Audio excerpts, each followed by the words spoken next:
Okay, we'll call this meeting to order at 6:32. First item on the agenda is the Pledge of Allegiance.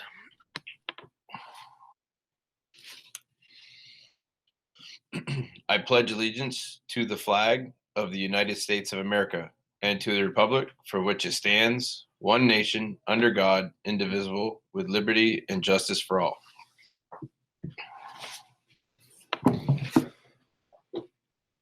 Next up is agenda review, and I have no updates. Do you or anyone else? No. Perfect. Okay, next up after that is consent agenda, and at this time I'd entertain a motion to approve the meeting minutes from March 23rd. Terry is the first.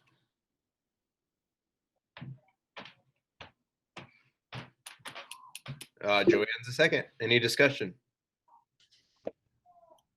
Toby. Sorry, I meant to second that with my hand, so nothing for me. Okay. Seeing no discussion, all those in favor of approving March 23rd's meeting minutes, raise your hand.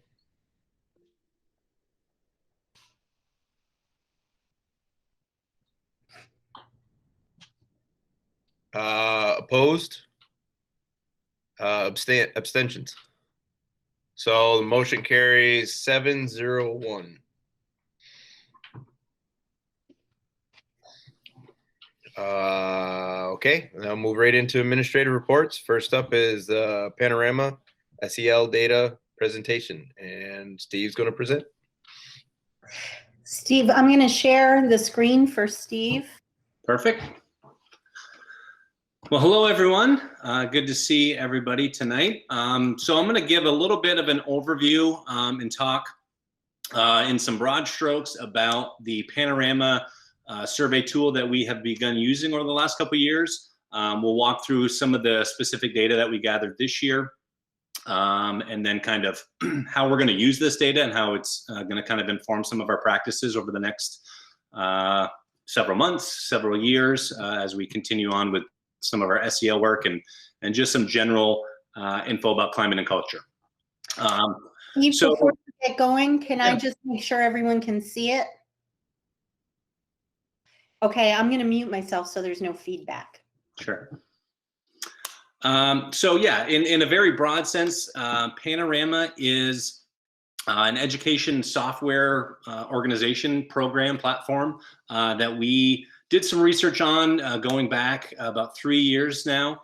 And really what started that conversation for us was a few different things. One, as we began some of our SEL work, kind of even in advance of the competencies that we crafted this year, that we walked through back in August, even in advance of that, we recognized that we needed to have some type of universal screener or some type of measurement tool to be able to get a better handle and really understand some of our students' skill sets and skill deficits even. So that was one part of the conversation and certainly a big piece of why we ended up going with Panorama. But there's lots of other universal screeners and lots of other tools to be able to do that work.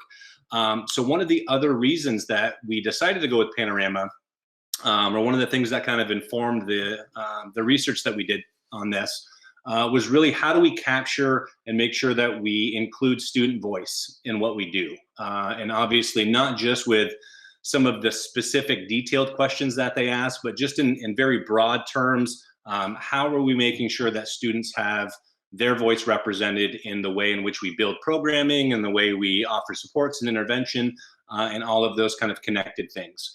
So again, there's lots of different universal screeners and lots of tools that can do that. Ultimately, we landed with Panorama, because it's very easy to use, it's very user-friendly, and the reporting out process and the data that they gather and how we see it on our end is really phenomenal. And really in all of the kind of investigative work for other platforms that we looked at, Panorama was really kind of the Rolls Royce of these types of platforms. So there's a whole lot of what we're going to cover tonight that I'm going to be very broad and general about, but there's lots of very specific and detailed pieces of this Panorama platform that that we've only just in the last couple months begun to use and understand and get a better handle on. So when we did start this, so this goes back to January of 2020, so just prior to kind of the pandemic kicking off, we started, actually, if you want to go back one slide, Julie. So when we first kind of crafted the survey instrument, there's a couple different ways that you can go about kind of collecting student data or really assessing student data in these areas. One of them, which is kind of the first tool that we used, was student self-assessment. So the process of gathering data on social emotional learning and assessing it is still a pretty emerging field, and we talked a little bit about that in August when we talked about our competencies. But one of the best measures, and really one of the most consistent measures that that schools and districts use, is having students self-reflect on their own skill sets and really ask them very specific questions in a very structured way to be able to gather feedback that's reliable, so that you can then use that data to kind of inform the steps and the practices that we're going to be putting in place. So, so when we crafted that first tool in January of 2020, you'll see the areas that we focused on specifically were just, again, some general questions around our learning environment and school climate, some of the academic supports that we offered, and the ways in which we kind of, again, used intervention. And then again, having students reflect on some of those individual SEL competencies that at that point we were in the very early stages, obviously, of kind of building our guide and our document. But we did have kind of obviously a vision in mind as to what we wanted to assess and how we wanted to gather that data. So that's when we, that was kind of that first step in that process, is having students kind of self-reflect. So that was really kind of the background and the context. The building of the survey tools and instrument themselves, it can be far more comprehensive or even much more finite than what we ended up settling on. So there's not a perfect match with the competencies that we built in our guide and the way in which Panorama assesses or even kind of categorizes and outlines some of these different domains. But there's enough overlap and there's enough kind of commonalities between those things that we still felt it kind of gave us a good picture and captured some of the things that we were looking for. So in this next slide, you're going to see some of the specific data. So this is part of the reporting out that we get, which is a really cool tool because it gives us kind of like a big picture overview of kind of like where we're at as a school. And then we can actually even drill down into that in more depth. So we can get a better understanding of specific cohorts, middle school versus high school, you know, students with certain disabilities, certain, you know, students receiving certain levels of support. So one of the tools and kind of metrics that they measure is your results as a school compared to the national standard. So again, the questions that they asked are, they're all research-based, they're all nationally normed questions. So when we have our students reflect on this info, it kind of helps us paint a picture as it relates to other schools, not just in the state of Vermont, but even across the country, which is really nice to see. So when we started kind of going through these survey tools last year, so in the 2019-2020 survey, which is not captured here on this graph or in these slides, we definitely had areas for improvement, and obviously still do. But as we started to gather that data, it gave us a pretty good understanding of some things that we needed to work on and some direction of kind of what we wanted to focus on over the next kind of 6 to 12 months. And so as we kind of built the survey this year and rolled it out again in January of this year, because we asked the same questions or had some of the same domains that we covered, it gave us the ability to kind of see any progress or even regression that we might have seen, you know, obviously connected to the pandemic. So we were able to judge ourselves against ourselves, which was a really nice kind of metric to be able to kind of walk through. And really for us, and we haven't gone through this in great detail yet and sharing all of this data with staff, but for me anyway, from my perspective, it shows that the work that we've been doing over the last several years, even in advance of using Panorama, is really starting to gain traction, and we're really starting to see the benefits of some of that work. So you'll see in the specific domain of self-management, how students kind of manage their emotions and their behaviors and their thoughts. We saw just from the 2019-2020 survey to this year, a 5% growth in that area, which is really quite substantial. Especially, so that's substantial even in a good year, or what we would classify as a normal year. But certainly in the midst of a pandemic with all of the different kind of competing interests and all of the different struggles that our students and our staff experienced, to be able to see that level of growth, pretty phenomenal. So that was really nice. The next slide talks a little bit about social awareness. So again, as it relates to kind of our national, as it relates to other schools nationally, we're actually doing quite well in social awareness as well. So we saw a 7% growth in that area from last year to this school year. One of the things that I didn't want to just kind of overload all of these slides with all these different kind of charts and graphs and kind of make it too overwhelming. But you'll see the data that's collected here is actually specific to our high school data. And so we can actually break this down and, like I said, kind of drill down and look at where our middle school cohort is compared to the national same age cohort. We can look at it from a free and reduced lunch standpoint. So schools are, as a percentage of their population who receive free and reduced lunch.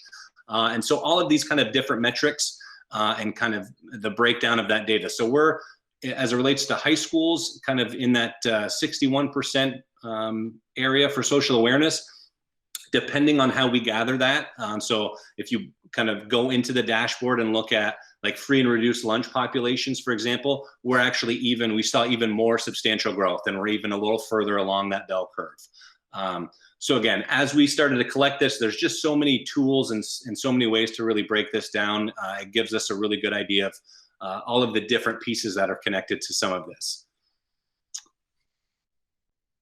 Again, so emotional regulation, so how students kind of manage their emotions and kind of work through their struggles and challenges. So this was for us one of the lower scores that we received, that we measured at 48%, but was the largest area of growth for us as well. So when we had our students take this in 1920, we were still in the, I think, what was that, about 40%. There was like high 39%, low 40s. So some pretty substantial growth in that area too. And the great thing about all of the things that we assessed and asked students about, we saw growth in every single area. And again, that's not specific to the work that we've been doing just in the last 12 months around our SEL guide and the competencies. But really, I think, again, a reflection that we've been doing this work for quite a few years now, and it's starting to really build momentum, and we're starting to kind of see the fruits of that labor. And I think teachers are starting to see the benefits to some of this stuff in their classrooms as well. And then lastly, so this, I really wanted to key in on this one, supportive relationships. So we, again, I sound like a broken record, but we've been doing SEL work for a while. Our instructional coaches, Julie Curtis and Sarah Gates, have been doing a lot of focus work over the last, going back even 3 or 4 years, around how do we build relationships with kids. And we've spent and dedicated a lot of our faculty time to being really intentional in that work. And you can see that this is a pretty phenomenal depiction of, where that work has put us, and all of the good work that our teachers and our faculty are doing around building connections with kids. This was something that we added this year. So this was the new domain that we didn't assess in the original survey. But again, you'll see that we're, as it relates to schools nationwide, we're in the 90th percentile of how students feel connected and being able to build positive relationships with their adults. And that is no small task and no small number. So really a phenomenal indicator of the work that our teachers and our support staff are doing every day. So this year obviously was a little strange given the circumstances and the way that the school year has played out. So there was a couple pieces that we didn't include in that original survey that we wanted to capture, or at least get a better sense of. So we did ask some specific questions around our public health measures. We asked a little bit more specific series of questions around their academic needs, their level of engagement, and then kind of the way our hybrid learning model has kind of played out. So again, all of these questions are ones that Panorama has created. They're highly researched and scientific, even just in the order in which they're asked. So this isn't just, you know, me or Dan or somebody else sitting at a computer just kind of creating questions as we, you know, use our imagination. So the questions that they ask really helped us get a better sense of some of the things that we're doing well specific to those issues, like the public health measures, and then gave us an opportunity to get student feedback about things that they want to see maybe increase or grow, or things that they want us to do differently. So I didn't go with some of these questions, I didn't go kind of to that national norm, but I wanted folks to get a sense of the students who responded favorably, and then even in some cases, kind of the inverse of that, and students maybe who didn't have as favorable of a view on some of the questions and some of the things that we asked and assessed.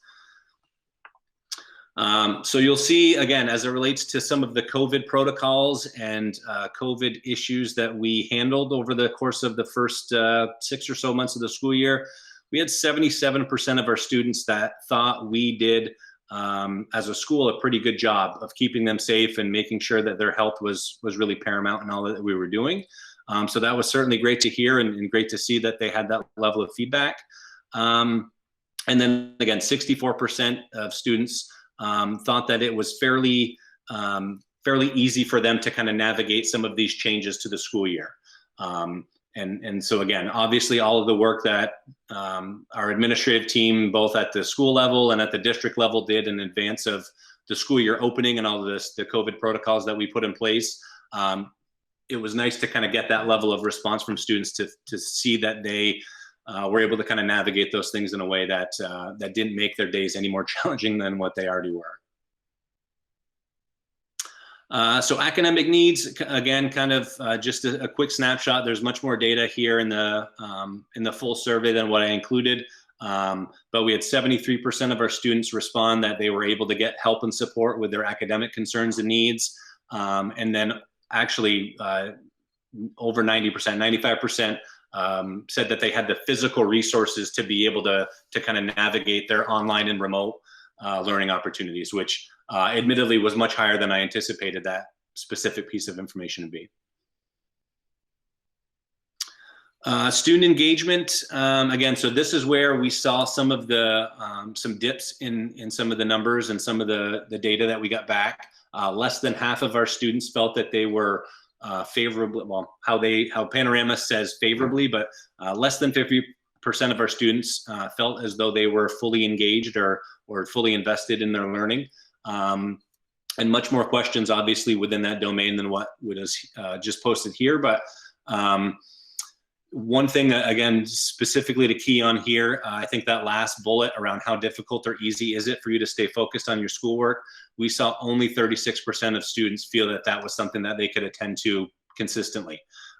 So again, something for us, obviously, to be mindful and aware of, so that as we not just finish this year, but start building our plans for reopening and kind of re-engaging in the fall, certainly something that we're going to be mindful of and include in any planning. And then lastly, just some info on our learning model and kind of the students' perceptions and opinions of this hybrid model. Again, this is, we started to see some feedback, and one of the nice things that I didn't include obviously here because there's so many different responses, but there's always an opportunity for students to have kind of a free response and to share their much more detailed and narrative depictions and perspectives on things. So as it relates to that learning model, a lot of the individual free responses from students just spoke about how much they miss being in school every day, how much they miss seeing their peers and their friends, how hybrid learning and kind of the juggling of back and forth and different demands is tough and it's a challenge. So again, some good data for us to have and to be able to kind of reflect on as we build a reopening plan. But certainly, again, gives credence to the fact that even though they might not always be as vocal, students do like being in school. They enjoy the process of being with their peers and with the adults that we have, and they find value in it. So again, just something else, another kind of metric for us to be mindful of as we begin planning a reopening. So again, that's a very quick and very broad and kind of general overview of some of the info that we gather. I guess the real question for us then is, what are we doing with this data, right? And how are we using it to kind of inform some of our next steps in our decisions? Specifically, so we're in the process of kind of rebranding and building from the ground up our educational support team process. So we've got a few folks across a few different departments that are dedicated to that work this year. And they're actually going to be and have begun using some student-specific data to be able to take kind of that student self-reflection piece and have that help inform some of the educational support plans that they're creating for kids and for families. So that's really interesting and really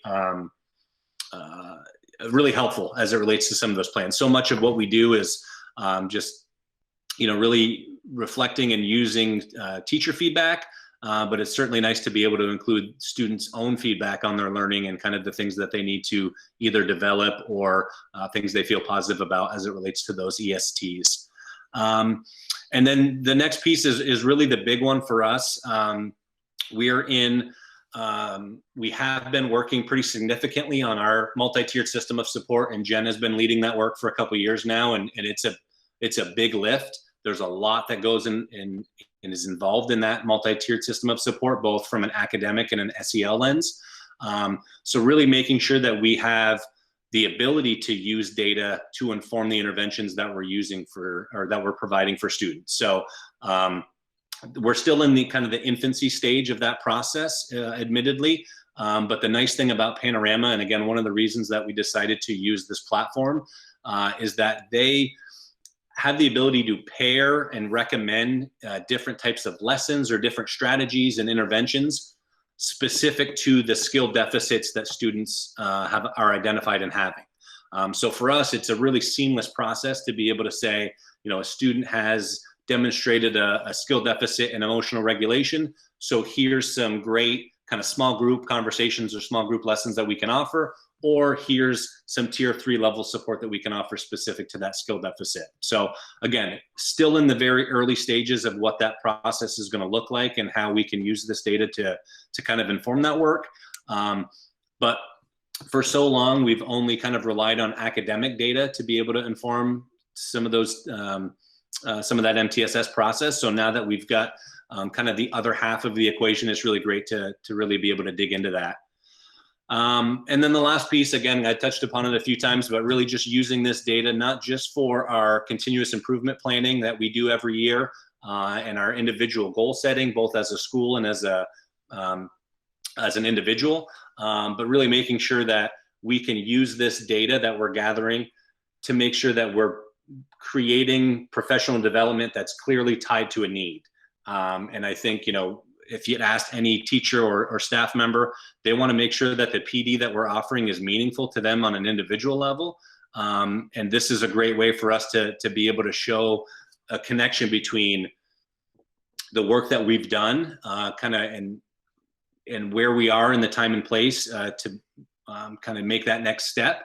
And then how we're kind of going about providing that level of professional development. So Kosha and I have had lots of conversations about how we're going to use this to continue to do some of our SEL professional development. Our district SEL team has continued to meet and has this tool kind of in their back pocket, so to speak, as it relates to that work. And one last piece around kind of some next steps. I think actually tomorrow we're going to be getting a little bit of an overview from some of the folks at Panorama about a new platform, a new add-on that they have that's called the Student Success Platform. And this, from what I can tell and what I've learned about it already, ties in really nicely with our EST and our MTSS process because it gives us the opportunity to have each individual student have their own kind of dashboard and have the ability to have their own data. And then have teachers have access to that data so that we can be in a pretty frequent and regular cycle around offering support and intervention, reassessing, recalibrating some of that work, and making sure, again, that we're we're not missing some of the gaps that we might otherwise if we didn't have a tool like that. So, so the district admin team and a few others of us are going to be getting a little bit of a rundown from Panorama tomorrow about that platform. If we do end up rolling that out at some future meeting, and once we have some data to look at, we can certainly walk through that as well. But again, it's really great to not just be doing this work and having some of this work take place in our classrooms and our schools, but to be able to assess this work so that we know whether or not we're going in the right direction, whether or not there's things that we need to improve upon ourselves, and how that informs kind of some of our big picture thinking around continuous improvement and professional development. One other piece that I will add that actually Robert has been great in helping me out with over the last couple of days is we're going to be using the Panorama tool for our COVID recovery plan as well. So one of the things that we wanted to make sure we captured was how do our teachers and our staff, what is their well-being, and how are they kind of feeling as it relates to the pandemic and navigating the school year. So I've created using the Panorama instruments that are, again, already nationally norms and the questions are created. I pulled some from a few different domains, and we're going to be pushing that link out to staff here in the next couple of days and be able to use that information again as it relates to some of the COVID recovery planning and long-term planning that we're doing on that end. So that's it for now. I know I threw a lot of information in a short amount of time. Feel free, if I'm happy to answer questions. If you have questions after reviewing that again, happy to answer that via email or phone or stopping in the school, any of the above. Terry. Thank you. I don't even know what I don't know to even be able to ask some of the questions I'm sure I have. But Steve, that's fascinating. All the results you showed us were self-assessments, right? Self-identified. Correct. And you have some for the students and you have some for the teachers? Like you've already done some with the teachers, or was that just students that you showed us and the teachers are oncoming or? Yeah. So that was just the student data. That was their self-reflection that we did in January of this year. The teacher surveys will roll out this week, and then we'll get some similar data points when we start to collect that. So the other nice thing about Panorama is that the turnaround time to be able to have that data on our fingertips to be able to inform some next steps is almost instantaneous. So if I were to close the survey out at, like, let's say 7 o'clock tonight, we'd have data that we'd be able to review within like 20 minutes. So yeah, we're going to survey the teachers and the faculty in the next couple of days, and then even by this time next week, we'll have some data to dig into. Okay, I have one more question. Sorry, but you were saying how you can separate the data, so you can do it by free and reduced lunch, or if a certain disability, or or disabilities. But what about can you? And then it sounds like this is going to be in the future where you can do it per individual, so you can use it with individual plans. As what you'd have the individual permission, and that each teacher could go in and see how these kids are evaluating themselves or assessing themselves.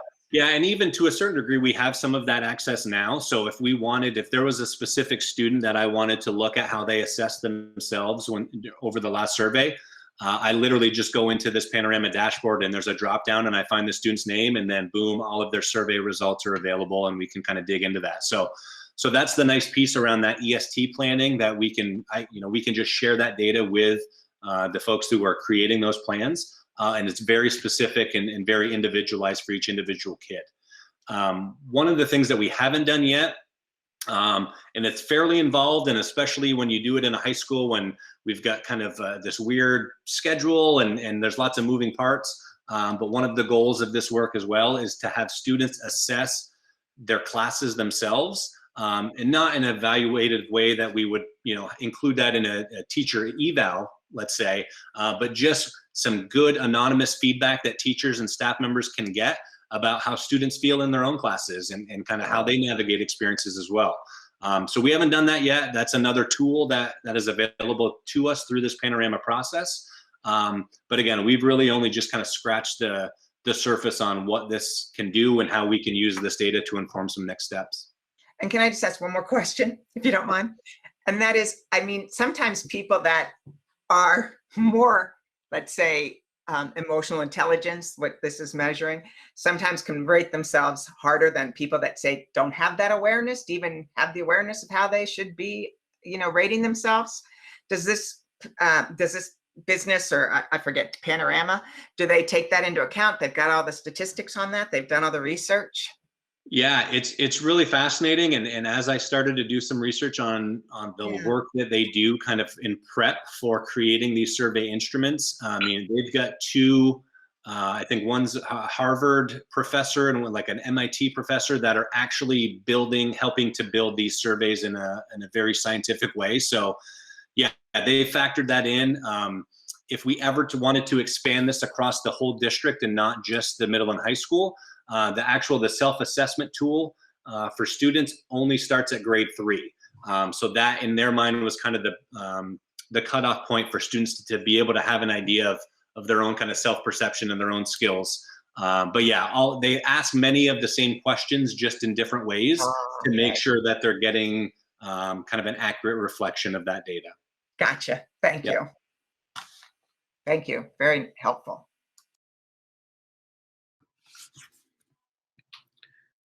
Thank you, Steve. I'm not seeing any other hands raised.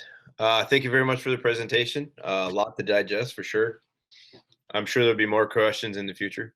Sure. All right. Thanks, everybody. Thank you. Thank you. That was great. Okay. I'm still not seeing any hands raised, so we can move on to the next item on our agenda, which is the MVU administration updates. Good evening, everyone. Hopefully everybody got a copy of the MVU Administrator's report for the month of April. But I'll go down through some of the highlights here for you. Registration for classes. We've already done the current junior class, or the rising seniors and the rising juniors. They've both already registered. This week, rising sophomores are registering. And next week, current 8th graders or rising freshmen will register for classes. So we're moving right along with that process. Certainly, if anybody has any questions, I'd certainly encourage them to reach out to their child's guidance counselor as they're going through this process. Just to also let you know, our Title I Parent Night will be this Thursday at 6:30. Jen is going to be hosting this. Just kind of goes down through what our Title I program is and what our requirements are as a school. And it should last anywhere between 30 minutes and an hour, depending on the number of questions. Hopefully everybody had an opportunity to check out the April newsletter. Again, we continue to get some good feedback from parents around that. Spring sports have started. They started yesterday. Had an opportunity to talk to John Lumsden today, just so people are aware, in case anybody would like to. They can still register, certainly for middle school sports. In fact, we are actually looking for some middle school athletes around baseball and softball. So we want to encourage anybody that's got somebody who has not signed up yet to go to the MVU Athletics website and to sign up. But they are moving forward. Schedules have been posted, and it's still, they're still trying to figure some stuff out. So if like you went to the MVU website, the athletics website, and took a look for like track events, those are not all posted yet.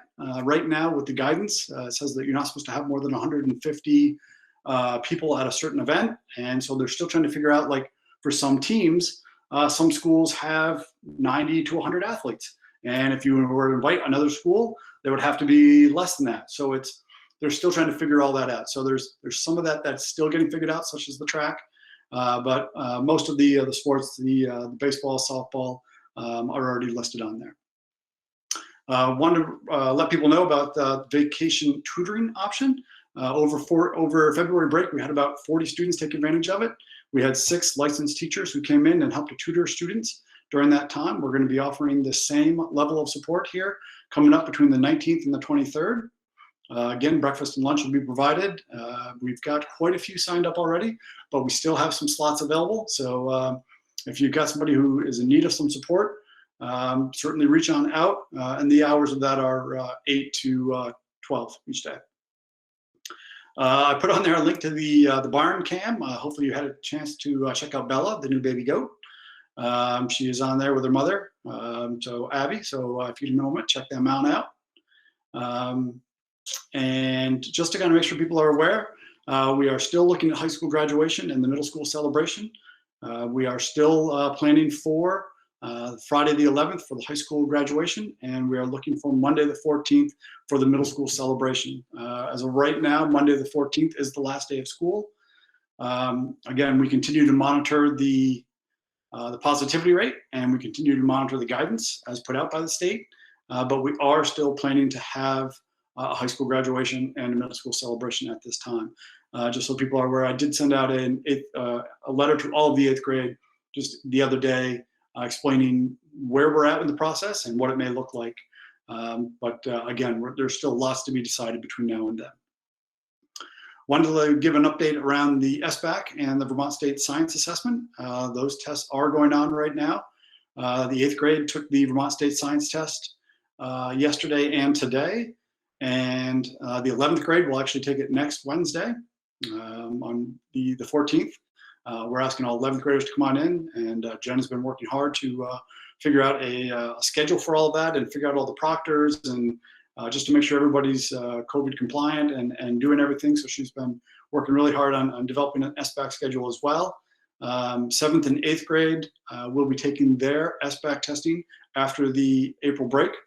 So starting on the 26th, they will actually, for just about 2 weeks, they will continue to have the SBAC testing during that time. And there's 4 parts to it. So it just takes several days to administer. And 9th grade currently is taking the SBAC test right now. And just to kind of let you know, High School Spirit Week is happening now from the 5th to the 16th, heading up into spring break. There's all kinds of events that are going on just to kind of help build some spirit among the schools. So that's the main events that are going on in MVU. Anybody have any questions? Yes, Don has a question. Yes, Don. Don, you're muted. I love being muted. Dan, do you rent out those goats? No, I'm not renting out any goats. Well, you got some tall grass you need taken care of? I have a backyard at one of my rentals that needs a lot of work, and I think the goats would be the best way to do it. Yeah, I am not your goat guy. I'm not the goat renter out here, so you'll have to talk to Jim Macy, but I doubt it. Those are the milking goats, so yeah, we miss them too much. I will say, Dan, there was a very tense superintendent meeting, and I shared the link in the chat for the goat cam, and everybody had joy for about 2 minutes, and we were able to proceed. So thank you for that. Excellent. Yeah, I check them out several times a day, and it's a nice little break. Joanne. Hi, thanks for the update, Dan. My curiosity is around our juniors and seniors. So do we know, or is it too early for early enrollment as far as college? Like, do you see a difference this year from past years? I know usually we maybe have like half a dozen kids that will enroll. Like, are we doing okay with that? I have not seen the actual enrollment numbers yet. I know Tyler Meigs had some preliminary numbers. She was getting ready to roll out. I'm not sure. Jen, did you see any numbers about early college? I'm not sure if Tyler had any. I haven't seen any numbers on early college yet, and I don't know that early college is listed on the registration request numbers that we got today, but I can take a look. Thank you.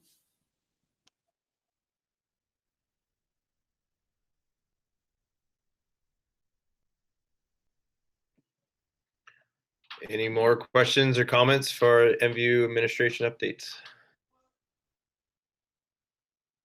Not seeing any. Thank you very much, Dan and MVU. Appreciate that. So let's see. Next on our agenda is the superintendent update and newsletter. So I'm going to present my newsletter.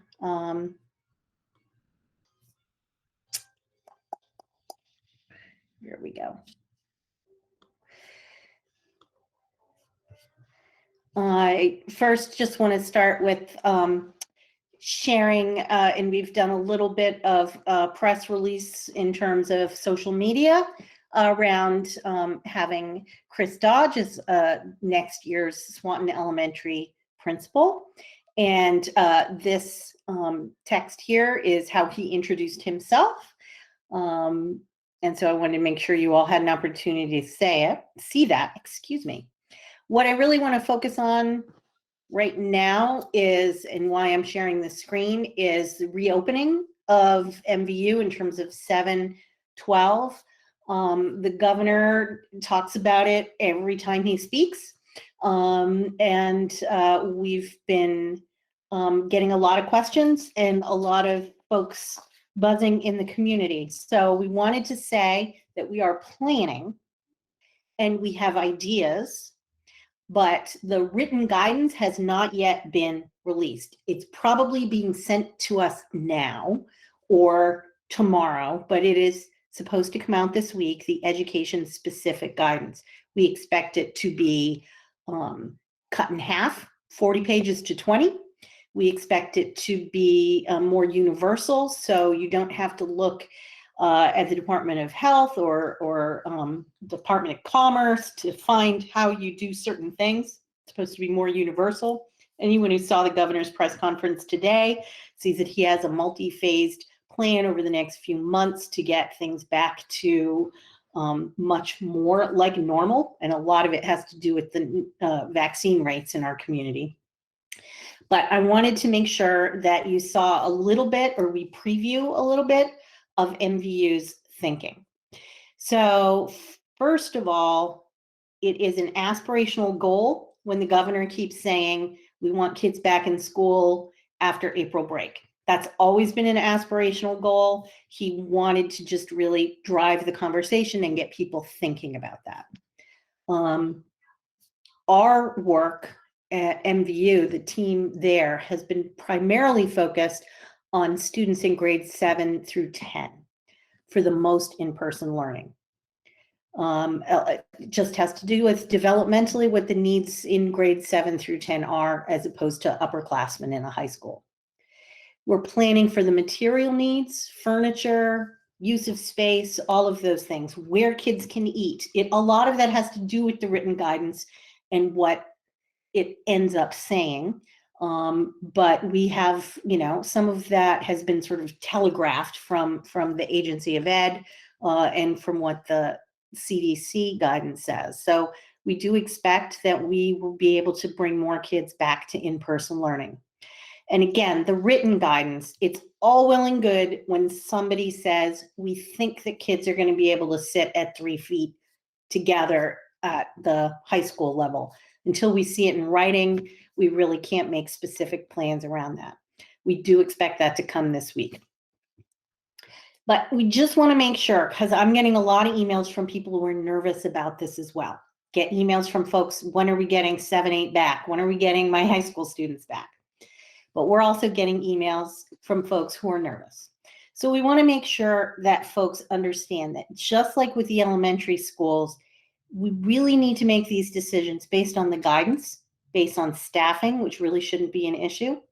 Making sure the routines are fine. That's not going to be an issue either. The big one is going to be the level of COVID-19 virus in our community. It seems to be getting better right now in Franklin County, which is nice. I know there are high schools in Chittenden County that are not even looking at reopening right now. They've had to close so many schools. They've had such a high number of cases.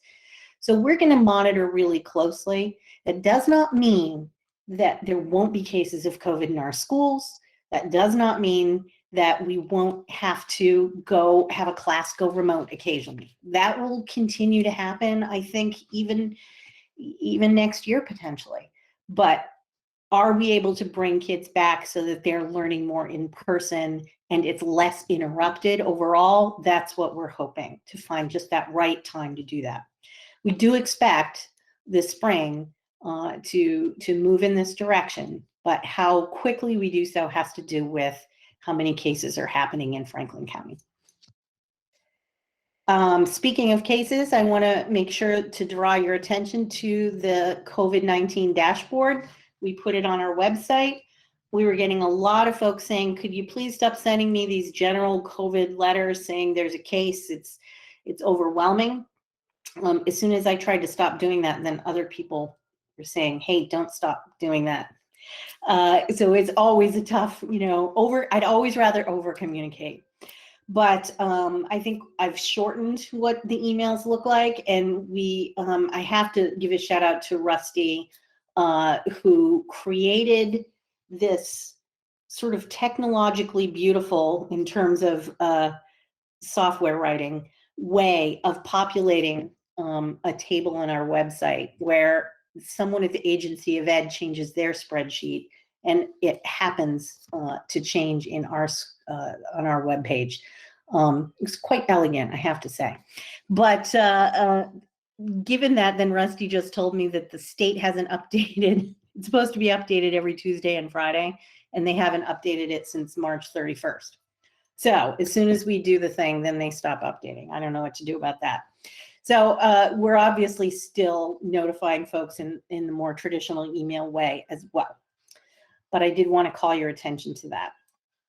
And also want to make sure elementary school choice window has ended.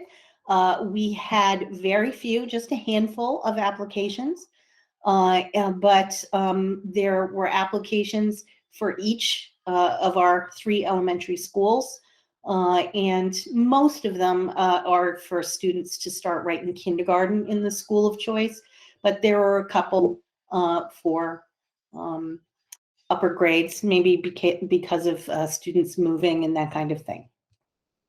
And the last thing I want to talk about is to draw your attention that it is UVM Teacher of the Year time. It was delayed. It's usually done in October, but this year, because of COVID, they waited until this week. It's going to be tomorrow.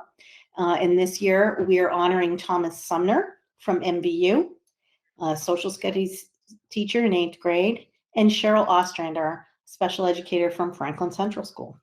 And we're very proud of them both. I think there's a question, and then I'm gonna throw it at some of the other administrators. Peter has a question. Hey, Peter.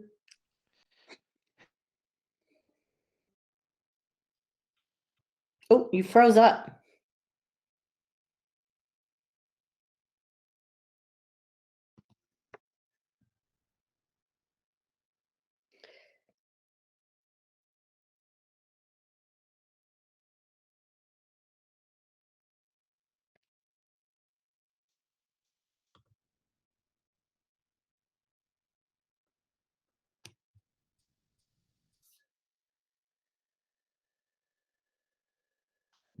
Chris, I can't hear Peter.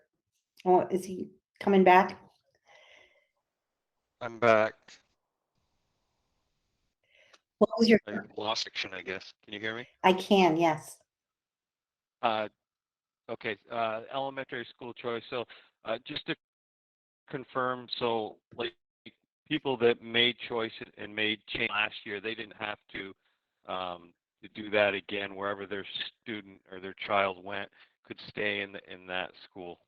Absolutely. Once they make a choice, that's their new homeschool. Yep. Okay. Just wanted to confirm that. Thanks. So Chris, if it's all right with you, I want to let some of the other administrators give a few brief updates. We haven't heard from all of them in a while. Kosha, do you want to start? Sure.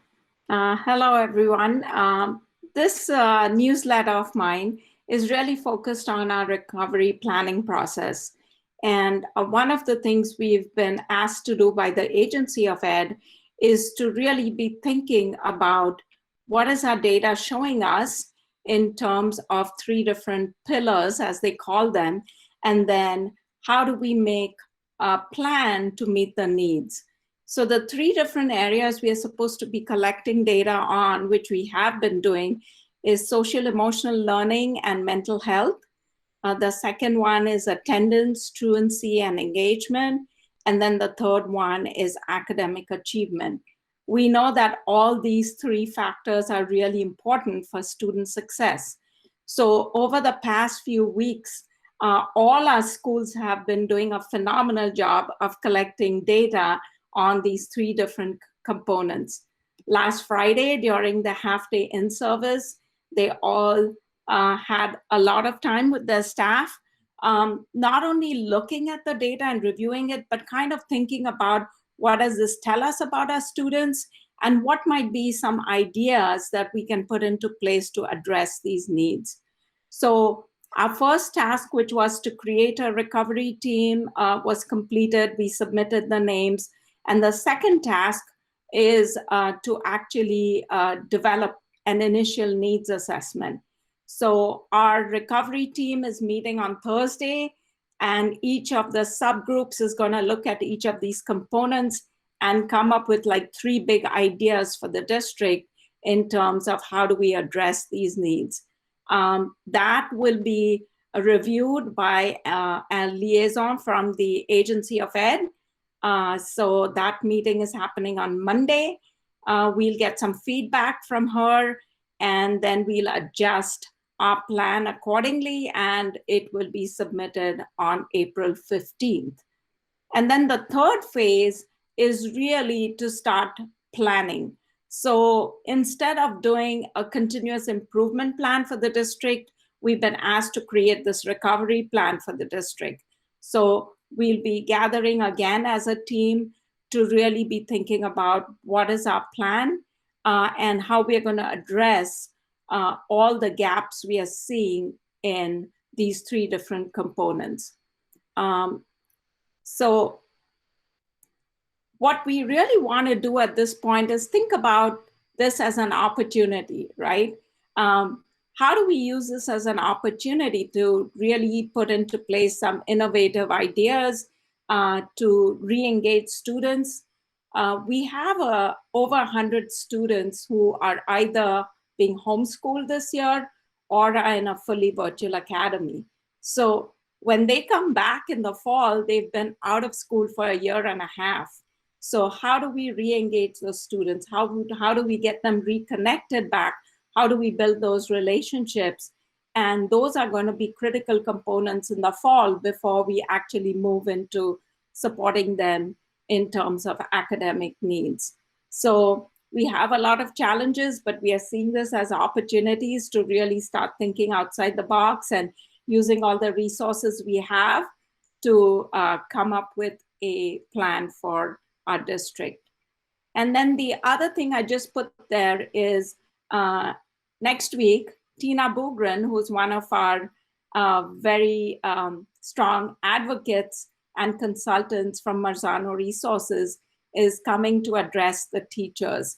And when I was talking to her and telling her what the current situation is, right, in Vermont with students, with teachers, and her theme is really going to be on finding hope and inspiration in the middle of this challenge. And last year we had her address our teachers in May when things were getting challenging and people were worried, and there was so many different unknowns. So she has been coming to our district and knows so many of our teachers since 6 years that we are looking forward to her coming and providing us some of that hope and inspiration. So those are the focuses from the curriculum and assessment this month. Thank you. Thank you, Kosha. I think, Laura, where is she? I'm here. I can't see her. You've disappeared from my screen. Do you want to give a couple of overviews now, or did you want them to come up during the agenda? I can just give a couple highlights now. Most importantly, I wanted to let the board know, since I've shared a lot of concerns about the required transition to PowerSchool e-finance for our HR and financial management, that not only is there an H91 bill that's being considered, I'm sure you've heard about that, to delay the process to some degree or cease it altogether, but the AOE proposed a 6-month waiver or delay, and we are actually in round 6. We were about halfway through our transition, but as you know, I've shared lots of concerns about the product itself, the training, the amount of time we've had to actually work through the problems with the system. So we did petition to be a part of that waiver or delay for 6 months, and I did get the formal approval of that today. So we have more time. And I also shared additional concerns with the AOE directly, with Sean Cousineau and Ted, the head of the program, and they have assured me that much more attention will be given to the areas that we have concern with. And I know that they have a team of people working on that, but specific to MVSD concerns, he assured me that he will make sure that we get some attention to some of those issues. So most importantly, I just wanted to share that little kind of weight lifted off of us, feeling a little better about that. My hope is that it will get delayed or ceased altogether by legislature, but I don't really get a vote. So other than that, I believe Becky at the last meeting shared that we had delays in our audits because we were required to have additional federal single audits due to the COVID funds received in fiscal year 20. I just wanted to let you know that typically our audits are submitted to the AOE as required by the end of March. I did let them know that was not going to be happening. Due to COVID, we have until June. We will not wait till June, but at this point we are still awaiting drafts. So I'm hoping to have those next week, but just keeping the board aware that that's where we are with those, because I know that's really important. Other than that, I'll wait, Julie. In regards to ESSER, I have some more information to share. I think Dawn had a question, or is your hand still raised from before? No, okay. Robert, I'm wondering if, oh, go ahead, Dawn. No, I was just going to say, I know Laura was reporting. I didn't know she was going to do facilities. I assume we're going to wait until we get to our task force report. Yep. Some of it's up next, actually, on the agenda, Dawn, also. Robert, I wanted you to give just an update on the T-Mobile work that you're doing. Sure. So through a T-Mobile grant, Project 10 Million grant, we have procured a number of hotspots. So these are devices that can go in the home and provide Wi-Fi for families that qualify. I've got some numbers in here, but generally speaking, there's only probably 30% of the qualifying families that actually get T-Mobile coverage. T-Mobile coverage would be the same as AT&T coverage. So if you get AT&T, you can get T-Mobile. They use the same towers. And we have found, we've done a little bit of testing around. The village of Swanton seems very strong signals, and we've had good luck there. Highgate has been 60 to 70% of the locations there have been decent. Unfortunately, for those in Franklin, really on the outskirts there, and not a lot of T-Mobile, as you can imagine, cell coverage in your area. So we asked principals to provide us with contacts, family contacts that we could reach out to and provide these devices to. MVU at this point is the only school that has provided. They provided about 11 families, and which makes sense because MVU obviously is doing more virtual learning than the other schools. Of those families, a number of them are in Alberg, and I have Rich Ballard checking the Alberg locations. And unfortunately, Alberg is not a good location for AT&T or T-Mobile, so it makes it tough. But there are some Swanton families and Highgate families that we will be able to service. Again, the hotspots are devices you plug in your house, and you get essentially you're getting free service, free Wi-Fi service in the home, which is really nice. The school district is paying for unlimited data for those devices for several of those devices, and that'll be paid for through ESSER funds, through COVID relief funds. Yeah, I think we do have access to no charge devices, which those devices would be T-Mobile hotspots that give you limited bandwidth, limited data. But they would be something that for free we would be able to give to families as well. So we do have a mix of both paid and unpaid or free versions of hotspots. So basically those are ready to go into homes, and we're in the middle of testing that for the MVU families that have been given to us by the MVU administration. Julie, did you want me to talk at all about building infrastructure or iPad stuff? I know it's running late. It's up to you. No, it's fine. I'll just really quickly say that we have applied for E-rate funding for infrastructure that's wiring in all elementary schools, so Franklin, Highgate, and Swanton buildings. That would give us 70% of the cost of those wiring projects, and so it's really around $100,000, and the district would be responsible for around $30,000 of that, given if the E-rate application comes through, which it should. So that will hopefully be a summer project, again, depending on the E-rate timeline to build those school infrastructures, which are sorely needed. The wiring in those buildings certainly needs to be updated, those networks. And then finally, we have procured iPads for pre-K at this point and through title funds. And we are also going to deploy iPads in K and first grade beginning in August. So we have those iPads now. We are beginning pre-K teacher trainings next Wednesday. Between Wendy and myself, we'll be training the teachers and be able to roll out iPads for the pre-K students in about just after April break. So they'll get a couple of months of iPad use. So really looking forward to using iPads with those. Again, the iPads, I should say, are a good fit for the learners at that pre-K, first grade, kindergarten, first grade levels, as opposed to typing on a keyboard and texting, so forth. So looking forward to rolling out iPads in pre-K, K and 1. Thank you, Robert. Bonnie, did you want to, I knew you had a short update, but you are here, so I thought you might have something to say. Hi, not much. We are in hiring season, so that's kept the HR department pretty busy. We've issued 214 professional staff contracts for renewal, and all of the administrator contracts for renewal all are due back this Friday. So then we'll move into posting any vacancies we might have, and then we'll move on to non-union and union support contracts from there. I've been working with Julie to create an exit interview process in hopes of gathering data from the staff we do not retain, so that we can work better on teacher retention in the next year.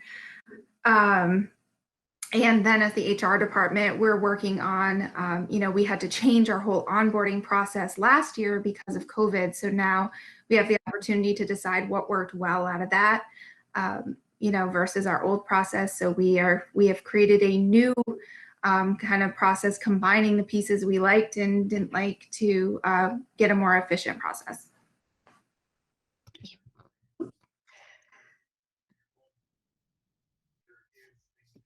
Dawn, you're muted. Dawn, you're muted. Will we get a knowledge or listing or whatever of who's leaving because they're retiring and who's leaving because they sought another job?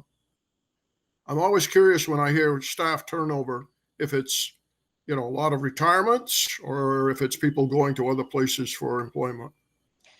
I have that question in an exit survey, so we'll have data on the numbers of folks that are leaving because of retirement, but then there will be other reasons, so we can get a sense of the multiple reasons that people leave. Okay, thank you. That's it. We had a longer presentation, but it's been a while since we've had central office updates, so thank you. I actually have a question for Robert. The E-rate grant for the wiring and stuff. What wiring is that? Is that just communication, or is that infrastructure for electrical and everything? Or Not electrical. That's infrastructure for data and voice. Data and voice are the same thing now. So voice over IP and computer data drops. Actually, I should add that 2 of the schools are getting a little bit of electrical update so that they can actually have enough electrical wattage at their servers to run a battery backup. So Highgate and Swanton both need to upgrade their electrical panel at the servers. So that's the only electrical part. so have we already got this grant, or is this something we're still waiting to hear if we get? The E-rate process has been, it's all in and applied for, and basically we need to wait now for USAC, the E-rate government agency, to approve the spending. Typically, we get approved. I mean, every year we get approved for almost everything, but the problem is the timeline. If they wait, like last year, they didn't approve us until August. And if they don't approve this wiring project by the end of June, really, it's too late to do it in the summertime. So that's that's what we're hinging on, is the timeline from E-rate. Chris, I did have another question for Julie. Hang on, Donna. I'm not quite done yet. Okay, go ahead. The reason why I asked you, I was kind of loading the question a little bit. We had a facility meeting last night, and one of the items for Highgate was upgrading their antiquated phone system.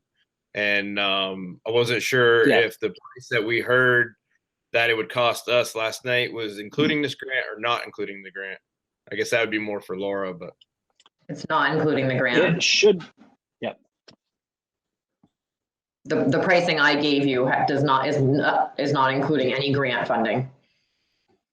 And so that actually might end up being cheaper if we do get the grant, obviously, or no. Robert, do you want to speak to that? So the grant from E-rate will cover the wiring, and if that doesn't happen, then they can't move to a voice over IP system without doing the wiring.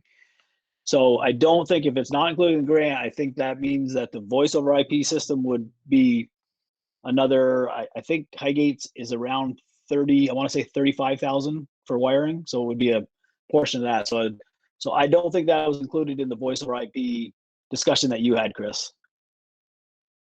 Thank you, Robert. Go ahead, Don. Yeah. Julie, I always look forward to the early ed update. None tonight? It's in your packet, but Wendy's not feeling well. Okay. All right. Thank you. Any other questions for the superintendent and the central office updates? Not seeing any. We can move on in our agenda. And next up in our agenda, we're moving on to new business. And first under there is year-end spending. This is information and possible action. I believe Laura's going to start this. Sure, and I will share my screen. I just by nature of the structure of the agenda, I feel like we're putting the cart a little bit before the horse here because we haven't really talked about carryover, but you did see a financial report last time as well. It's included in your packet in the folder of shared drive this time.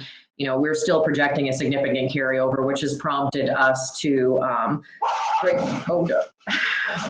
sorry, someone must be pulling in the dog like crazy. Let me share my screen, but that prompted us to have a discussion with the task force around priorities and some items that might have been kind of shelved last summer or that are priorities now and that won't be impacted on the future performance contracting work. So what I'm going to share with you is a spreadsheet that was shared last night and reviewed by the facility task force on some recommendations on our facilities, some smaller projects that potentially we could use projected carryover for.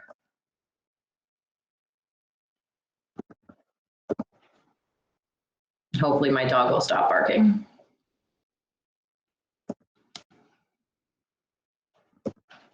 Okay, can you see that spreadsheet now?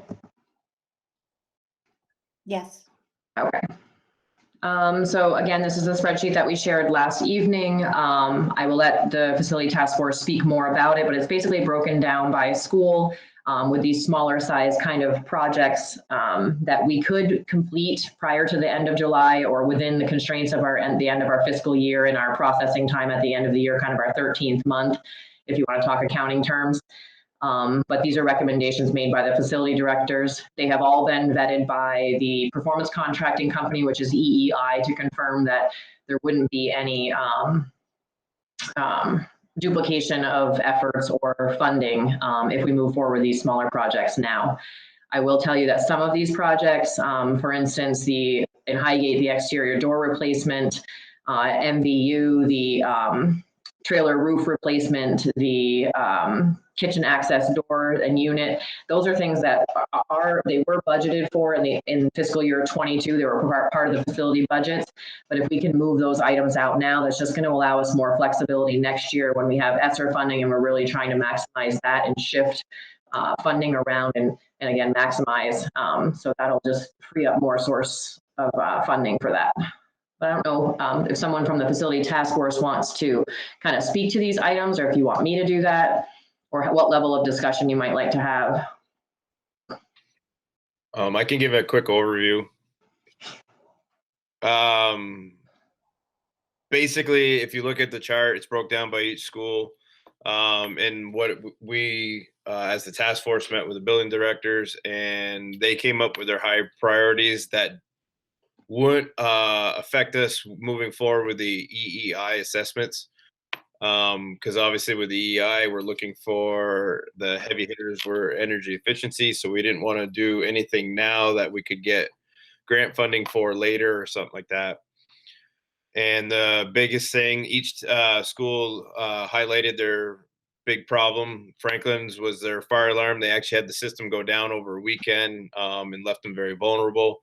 They're trying to do the rest of their window replacements. They've done half the building. They want to do the rest so that they can put a safety film in because it was a safety audit recommendation.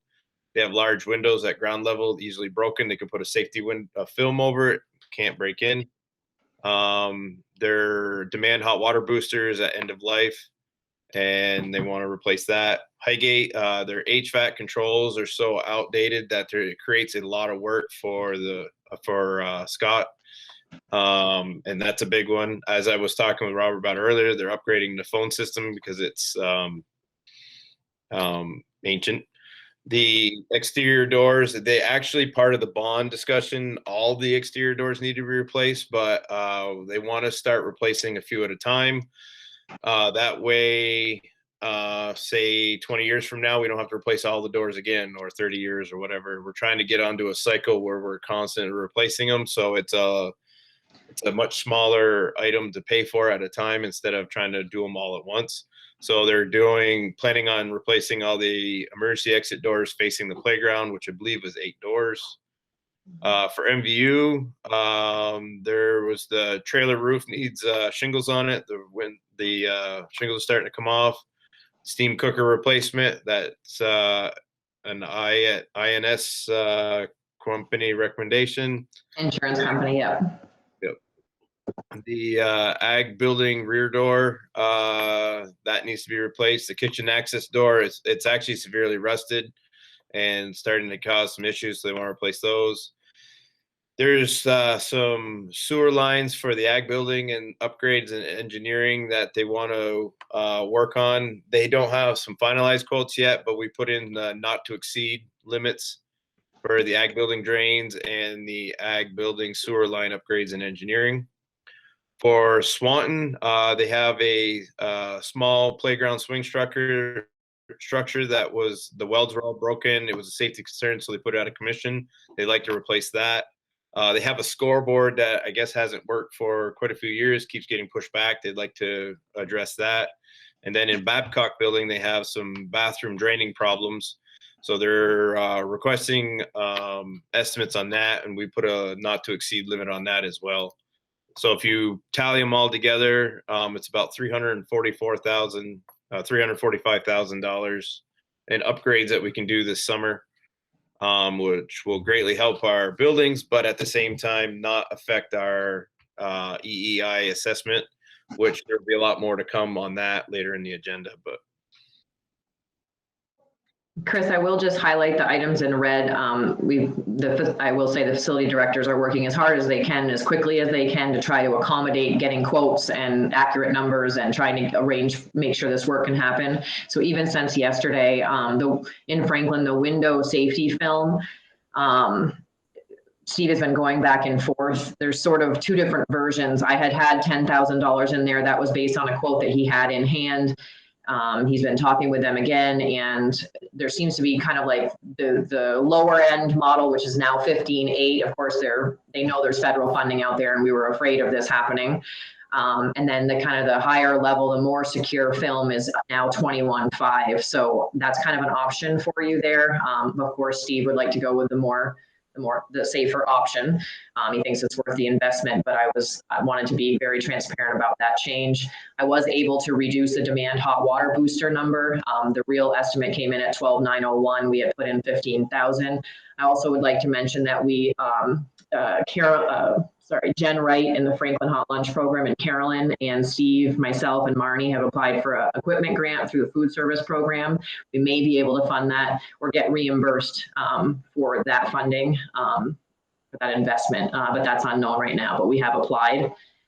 In looking at the ag building drain improvements, that 15,000, that's a not to exceed. And then the line above it, the sewer line upgrade, Paul did get new quotes from Goslin this morning. Goslin was on site and he confirmed those numbers. That does include the engineering. So potentially probably will be less, but those are not to exceed, which is what you had asked for last evening. And then the bathroom drain again, he had CSI, I believe it is, there this morning on site, and that would be a worst case scenario as well, which is what you had asked for those two lines. Just wanted to clarify those numbers. I didn't want someone to think that I wasn't being transparent.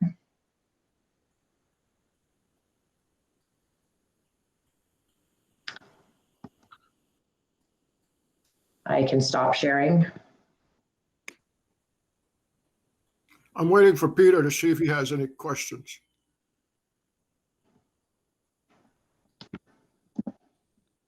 No, I think I'm good. The only statement that I'd like to make is that the Babcock building, the bathroom drain that's plugging, that's just one location where it is at the worst point. But according to Jason last night, that's going to be a major project, thousands of dollars, because it sounds like all the underground plumbing needs to be replaced in the not so near future. But this is, more urgent, so that's why we put it in for a project this year. But just as a heads up, that's going to be a major expense, and all the schools have some pretty major expenses coming up as well. But this was a good project that the team put together to try to get addressed before EEI comes up with their recommendations and some other major projects. Chris, Done. we had a really good meeting last night, a lot of good give and take, a lot of good information sharing. I think that certainly indication we're moving in the right direction. For Joanne and Julie and Jennifer and Terry, we did talk about the bathrooms, locker rooms for the young ladies, probably the young gentlemen too. And I believe in my lifetime on the board, if it doesn't take too long, we'll have locker rooms that I think meet a higher standard than we've had in the past. But it's not on the game plan as far as money tonight. But Julie's assured us with EEI there will be something coming forward. I certainly support everything that's on there tonight. But Laura, this whole film thing, I don't, as a school board member, I don't think I know enough about it. And when Steve was explaining it last night, I didn't get a good sense that he knew a lot about it. I'm sure he's working on it. And then we get the numbers tonight. So who is really figuring out if we need this and what level we need? Well, it was a recommendation and a safety audit that we had, and then we applied for a grant, and it was a very competitive grant, and that item was not approved. They did get some funding, but that item was not approved. Basically what it is, Don, is it's a film that's placed on windows when you have windows close to the ground, that if someone shoots at the window or smashes the glass, it doesn't just smash and fall to the ground and break. It would actually, to some degree, I don't know the level of weaponry that you'd have to have, and maybe probably shouldn't talk about that on camera anyway, but it will stop that from shattering. So eventually an intruder could potentially get in, but it would take a lot longer for them to get in. And given the fact that Franklin is a single level building with low windows, that was the recommendation to try to rectify that in that building. It's a small enough school where it's potentially affordable. In some of our schools, it would be cost prohibitive with the amount of glass that we have. See, my initial reaction is I certainly want to support Steve, but I can see this being contagious. I can see some super salesman coming through, and everybody's going to have this. And, you know, you go to a lot of meetings. Are you hearing other schools doing this? Because, you know, my contacts still in the construction field, I've had nobody mention doing it on any job. So I just wonder. Yeah. I have heard of it being put on school windows, mostly in smaller buildings, as I said, because the cost just gets prohibitive on larger buildings. But it's similar to the investment we made on the entryway to the new entryway at MVU, which is ballistic glass, much more expensive and only in the entryway, but it would buy time if someone something was trying to get into the school, and that's really what it's all about. Again, I think it started with a safety audit. Franklin, knock on wood, has not had an issue like that. But I can tell you that Joyce and Steve would like to take this recommendation, given the low kind of financial impact it would have to Franklin. Okay. I guess I would ask as a board member, as we go forward with this, I'd like to get an update, just see where we do end up cost-wise. Because I could see hundreds of thousands of dollars all of a sudden being requested, not that we would get it, but thank you. And maybe when they're moving forward with it. Thank you. Sure. Just a quick little bit on that, Don. I've actually, before I got on the board in Highgate, I remember my father-in-law talking about a safety audit recommending Highgate doing the same thing, because they, like Franklin, have some large windows that are at ground level. It was more in a couple of the wings, not so much like the white building or anything, but it's when you have large glass close to the ground, it's easy to break. This film puts it on, it turns it into basically safety glass. So instead of shattering it, it will spider. Toby has his hand up. So we're going to do it in Highgate too? No, that's not what I'm saying. I'm just saying that was a recommendation before I got on the board, because Highgate's looking at changing windows anyway, so it may not be a safety film there that they need.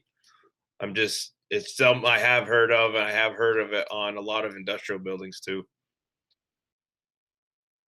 Thanks, Chris. Yep. Toby. I just wanted to say, Don mentioned, I don't want to say go off on a tangent because I think we're going to talk about it coming up, but I was glad to hear Don mention the locker rooms at MVU.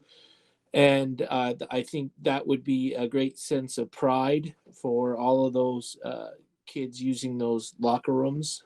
There's not much to be proud about entering those locker rooms. The other interesting thing is, and it's really close and related, is the bathrooms in the theater. That's our showcase, that theater. So the bathroom, the men's bathroom is not nice, but I mean, that's where our town meeting is now, or our annual meeting. So I think I'd like to see if we could get something there as well to spice that up, and maybe that's already known and coming up. We don't need to talk it anymore. I just wanted to add that those are two areas that I think would be great to look at.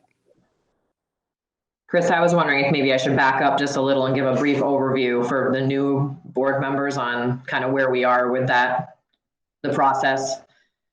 So Toby, we have engaged with EEI for performance contracting, which basically what they will do for us at no cost is do a very comprehensive, very comprehensive assessment of all of our buildings, our facilities, our land, our sites, full top to bottom.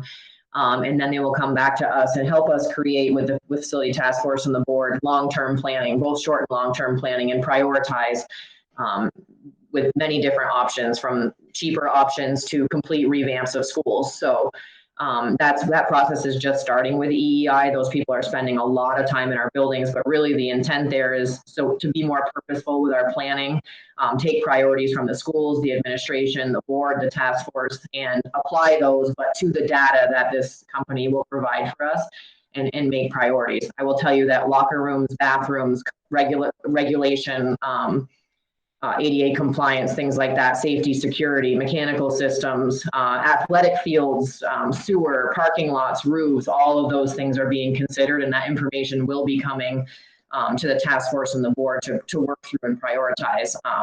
locker rooms and bathrooms are right up there on the priority list. So just wanted to give you a little bit of information, because this spreadsheet that we're sharing tonight is by no means really I don't want to sound the wrong way, but it's not really the priorities. What this is items, smaller items that won't interfere with that process, that we can cut off the list now. Kind of low hanging fruit, easy stuff that won't interfere with that process and the prioritization in any way. So there is a lot more to come, as Chris and Dawn and Peter had shared. We're talking millions and millions of dollars of potential work in the next several years. So I just wanted you to know how thorough I think we're being in that kind of evaluation of items like you're bringing up. Thanks.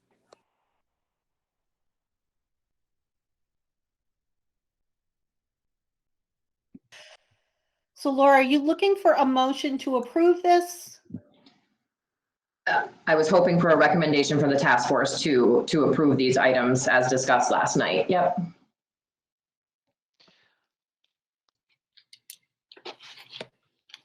Chris, if you're opening it up for a motion, I would make the motion to approve the spreadsheet with the spending that Laura proposed. I guess it's 345,000 or up to that amount to complete those projects. And I'll second that. Peter and Don, Peter was the first, Don was the second on a motion to approve not to exceed 345,000 on the spreadsheet improvements. Any discussion? Seeing none, all those in favor of approving the $345,000 worth of summer work, raise your hand.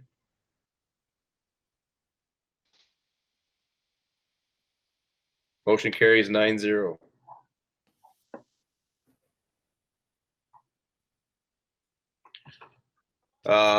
Let's see. Next up under new business is a letter of support for Highgate Airport expansion grant. Hi, so before we merged and became MVSD, MVU board approved my sending a letter of support. Can you see it here? You make it a little bigger. I will do that. Thank you. A letter of support for the grant that they're getting for the infrastructure grant for Highgate Airport expansion. Because to be really competitive, the grant, it's helpful not just to show what the impact on economic development would be, but also students and nonprofits such as the school. So this is very similar to the letter that the MVU board approved my sending. The application is going in again, but essentially it's really talking about the fact that if the Highgate Airport expands, and I believe it is expected to and approved to do that, so that jet engines could land on that runway, then that poises the airport to have all kinds of development around it. Shipping would increase, maintenance on jet engines and that kind of work, which would open up huge apprenticeship opportunities for our students. And I actually saw an MVU graduate present a couple of weeks ago, and she spoke about her apprenticeship at the Highgate Airport and how that helped her in her personal learning, how it engaged her, it helped her get through graduation, made her a better student. And of course, now she is employed in a field that she loves. It's just a wonderful story. With an expanded airport, of course, kids could walk there. And it would really be an incredible opportunity for our students to graduate with apprenticeships, possibly leading to really high-paying, high-skilled jobs. So before I give a letter to a grant, all kinds of regional partners are sending letters such as this. Obviously, I would love to have a motion from the board supporting that.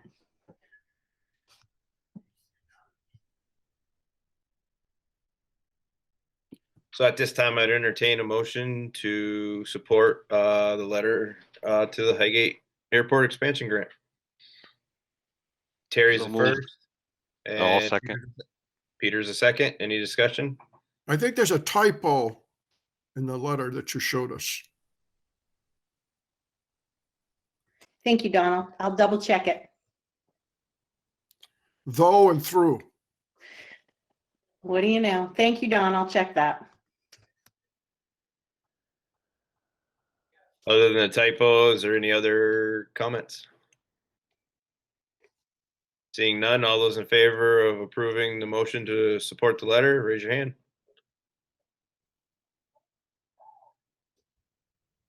Motion carries 9-0. Thank you. That concludes new business. Now we're on to old business, and first up is check warrants.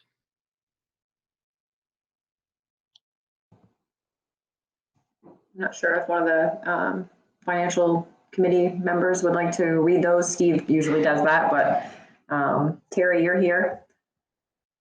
Or I'm happy to do it. I'd love for you to do it, or Steve. Steve's got his thing off. He could. Can't hear you, Steve.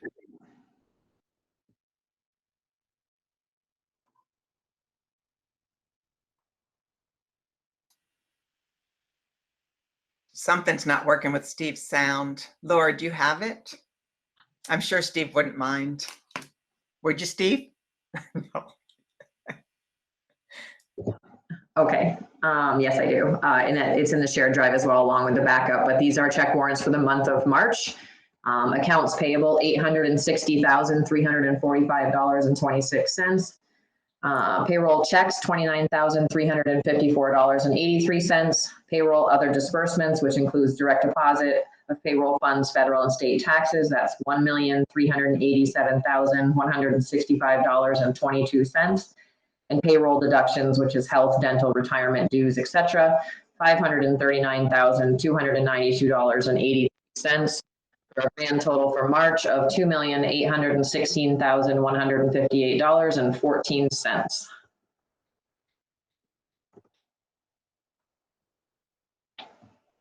So I entertain a motion to approve check warrants as read. Devin's the first.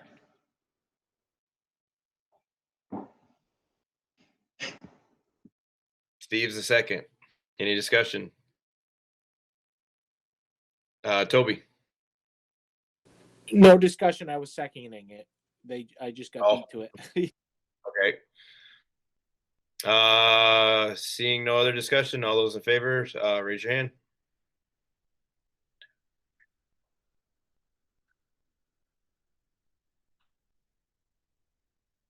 Motion carries 9-0. Thank you. Thank you, Laura, for reading it. Sure. Next up under old business is financial report update. Okay, and I apologize. I have not updated the financial report. It was done less than 30 days ago, and I've been out of the office ill, so I did not update the financial report, but we are still in very good standing, as you've noticed last month. So we're anticipating that carryover of just over $4 million now for Toby and some of the newer board members. Really, this carryover is reflective of maximizing COVID relief funding that's coming in, charging everything and getting reimbursement for as much as we can, and of course, ridiculing spending and really being as efficient as the administrative team can be, just due to the uncertainty of the time. So that's really what's working in our favor here.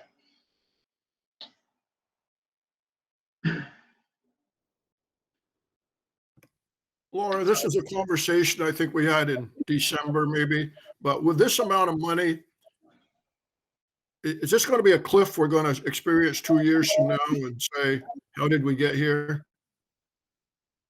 At some point, there will be a cliff for everyone. The federal funding will dry up, which is why we continue to be as conservative as we can. And in all of our recovery planning, I know Julie has heard me say this, and we've talked about this with the administrative team. We're planning for that already. we're making sure that the initiatives we put in place, before we put them in place, we know what's going to happen when the funding dries up. We're gonna try to maximize things. We're only spending on things that are necessary. So we're doing everything we can to mitigate that. But at some point, Don, when the federal funding, just like it does, grant funding ends, there will be a problem. I think we, MVSD, are in a better situation than a lot of other school districts, just given the way that we are planning for things and the utilization of revenue. For instance, you'll notice on that financial report, Medicaid revenue on that first page, I've asked Julie if we can, it's one of the most flexible funding sources, revenue sources that we have. It's just a few $100,000 a year, but I've asked her if we can not use that right now. Typically we write a plan for it, but why don't we keep that really flexible money available to us as sort of a, not to say we're holding money back, but we'll need that at some point. We're going to need that little bit of flexibility. We might need it to fund a position later on.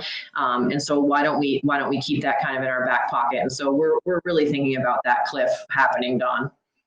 So my second question is, so with that amount of money, should we be working with Jason and instead of spending $8,000, really looking at what would a full meal deal be to get that whole job done in that building? I mean, the Babcock building's going to be there 20 years, 30 years from now. We're not tearing it down. I mean, should we? I know, and I really appreciate Jason. I think he's very competent. I was glad last night Peter and I kind of joined up and said, let's go do it. And he got some numbers today. That's great. But should he really be looking at the building and saying, do I need 10 times that amount to really make sure that this school stays functioning? I don't need an answer tonight. I don't expect one, but it's just something. I guess it's a matter of opinion, Don. I think that given the fact that we've made an investment I'm sorry, I say we because I'm invested, right? You've made a commitment to the performance contracting process, and that's really going to educate us on funding projects later on and being very purposeful, effective, and efficient with our funding. Doing anything other than that now, to me, seems counterproductive. I think we need to be patient, stay the course.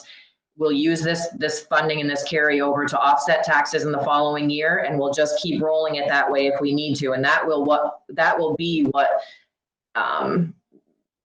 slows that cliff that happens later on. So I think when we're ready, we can talk about those things. I don't believe we're ready now. I think we're doing the most conservative and kind of cautious thing right now, and we'll get to that point soon. Okay, thank you.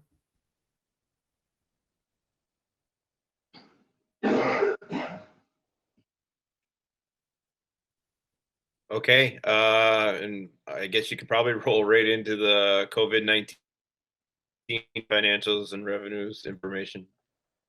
Okay, so I did share the COVID expenses with you again. As I've noted before, they're broken down by grant specific, everything from food service related grants, HVAC, air quality grants, CRF, coronavirus relief funding, and ESSER funding. I also included a revenue page. That revenue page, though, only goes as far as the CRF funding. So funding that we are receiving through, or we have received, starting to receive, have applied for, has been approved through December of last year. ESSER funding, we've applied for ESSER 1. I do want to share a spreadsheet that that is in your drive. We now have ESSER 1, ESSER 2, and ESSER 3 funding available. Just share this. We have actually, in fact, received about $250,000 of ESSER 1 funding, but it was prior to me printing this report. I'm sorry, after I printed this report. So I just wanted to share with you because I think it's really important for you to understand the amount of funding that we're receiving in the time periods or the periods of performance that we're allowed to use the funding for, and sort of the timeframes that we're working with. So ESSER 1, the allocation was about $741,000. The period of performance goes back to the start of COVID and goes through September 30th of 21. We have applied and we've been approved for that full allocation. Not to say we won't be filing amendments and reallocating things slightly as we work through our summer work and planning. But that has been approved. So that funding is coming. ESSER 2, we were allocated about 2.7 million. Again, you can see the period of performance there is just extended a year. So September 30th, 22. We are working diligently. I know Kosha, Tanya, Wendy, myself, Julie, Marnie, the business office, have working with principals to develop all that planning. But we do want to make those funds last and as long as possible and utilize them in the most effective manner possible. So that's in development. We will submit by November 1st, hopefully before. And then we have the ESSER 3 or the ARPA funds. This is huge money. This $7.9 million has been allocated to Missisquoi Valley School District. Period of performance goes through September 30, 24. We basically don't have a lot of other information. The state is working through that. I'm attending trainings on that along with some other administration as well. But thought it was important to share that information with you. I will say that it does. Please understand that $10 million worth of funding creates a lot of opportunity, but it also creates a lot of work. For our business office and our administrative team, we are working through that. We get new funding codes all the time, but I would say it probably adds between 500 and 750 funding codes to our chart of accounts just having these grants. So just sharing that information with the board, it's a great opportunity. I know we're going to get creative with it. Kosha, I know we will try to shift funding as possible. We will try to maximize it all along with CFG funding. But I think it's important to understand the potential that we have there with this federal funding.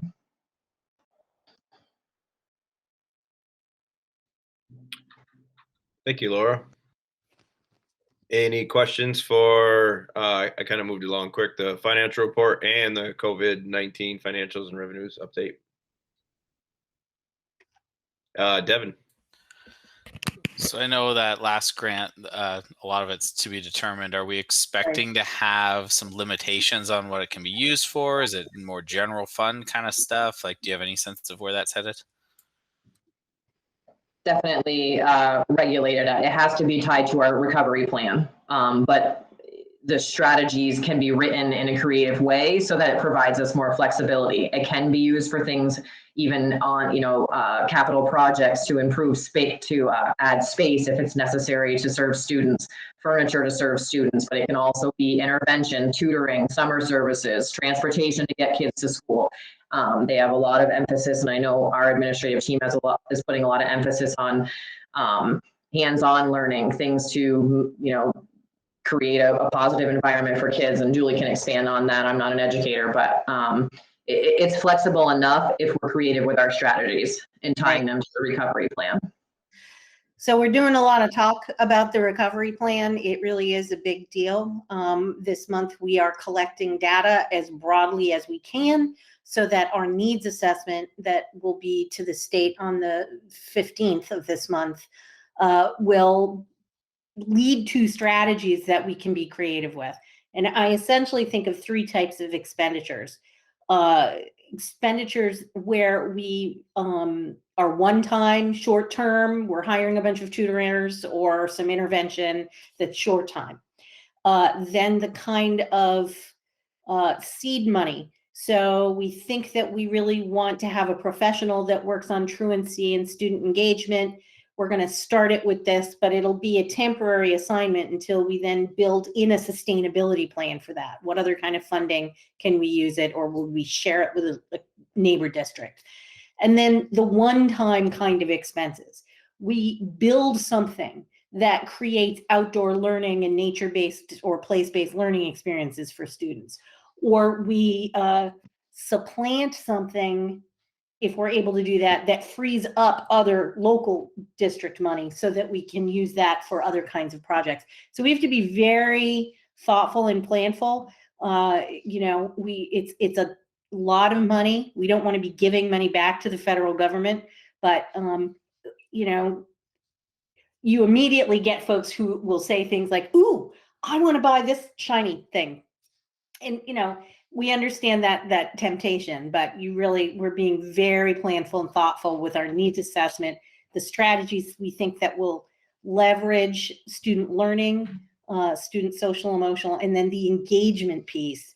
And so, we're trying to make sure that we're able to use this one-time gift of funding to really support our schools. And some of that could be infrastructure. We don't know, but we do know that we have until 2024 to spend the largest chunk of money. So that gives us some time for some solid planning. Toby just raised his hand.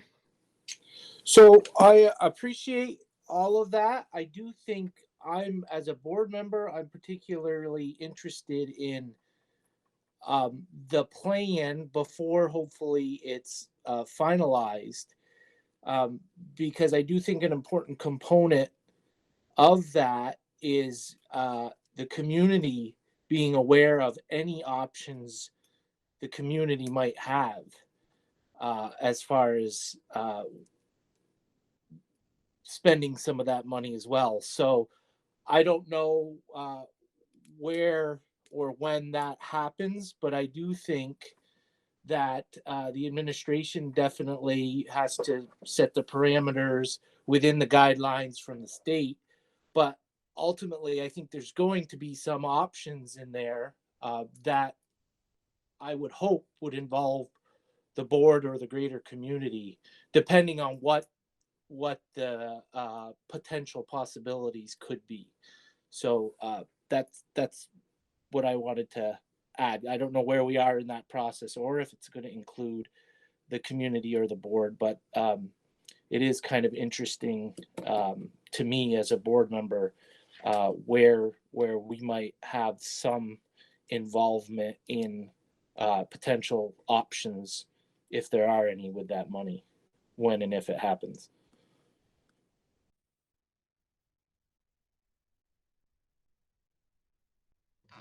Certainly, we'll be keeping the board apprised of the plan that goes to the state, as well as any major spending. I mean, just as we do with our COVID relief funds all along the way, when we add a position, when we do anything like that. I would certainly think if we were doing anything really big, we're going to get a lot of input on that. Absolutely. Nobody's going to build a preschool center without talking to anybody, and we're talking about the kind of money available that I'm not saying we're going to build a preschool center, but it's a significant pot of money. So yes, there's a lot of room for input and discussion on anything big. Terry. Thank you. I was also wanted to say, Laura, I'm glad you mentioned that, because I got to admit, I didn't really think about how much extra stress it's putting on the finance department. And I'm sorry that it's made you sick. But also, I did want to say the Department of Education seems to be getting like 2.8 million or something to help them with the extra. So hopefully we might have to consider some of that as work. You can tell that really rubs me a certain way, but I'm sure we're gonna need to take that in consideration in terms of how much work it is causing you guys. So thank you for bringing that up. Thanks for understanding. Chris? Don. I want to take and support what Toby said. I think that is a big amount of money, and it's a great opportunity. But I want to right up front say that when I came on the board, one of the reasons I came on the board, because I felt the MVU was letting the ag program go in the toilet. Really, they were doing it appeared to the public that was talking to me that they were doing very little. I had the agency of ed come, a guy named John Fisher. I think he was quite surprised to see what they weren't doing and what the opportunities. Of course, he eventually, a few months later, he took a job in Washington, D.C. So as the administrators are talking about this money and hands-on learning and everything, I hope we really keep our focus on this gem or jewel, whatever you want to call it, the ag program.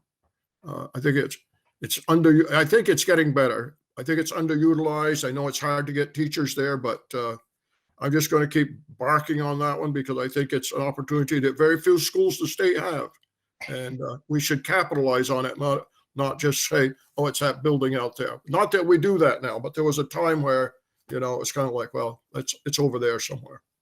It's always in the front of my mind when I talk about uses like this, because it's an opportunity to expand some things infrastructure wise. So yes, it's the kind of thing we're talking about, Dawn. Exactly.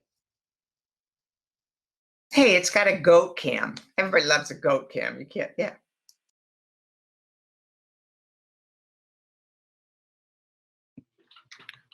Okay, any more questions or comments? Seeing none, we'll move on to, let's see, where are we? We're done with old business, so we can move on to other business. And first up under other business is the hiring procedure. Of course, I'm muted. Sorry, everybody. You last month, you asked us to put together the procedure. I want to thank Bonnie for doing some of the heavy lifting on this and putting together what our administrative procedures are for preparing for hiring and getting the board chair to sign them, and then having the board approve them, and what that process looks like. I'm going to share it. For some reason, when I open it, the little MVSD logo disappears, which is slightly annoying.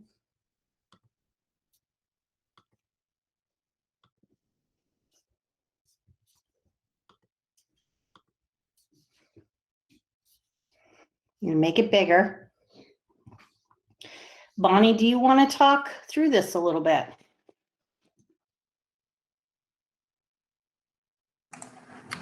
Sure. So I think we covered it in like 90 seconds or when we talked the last time, because we were running through it really quickly.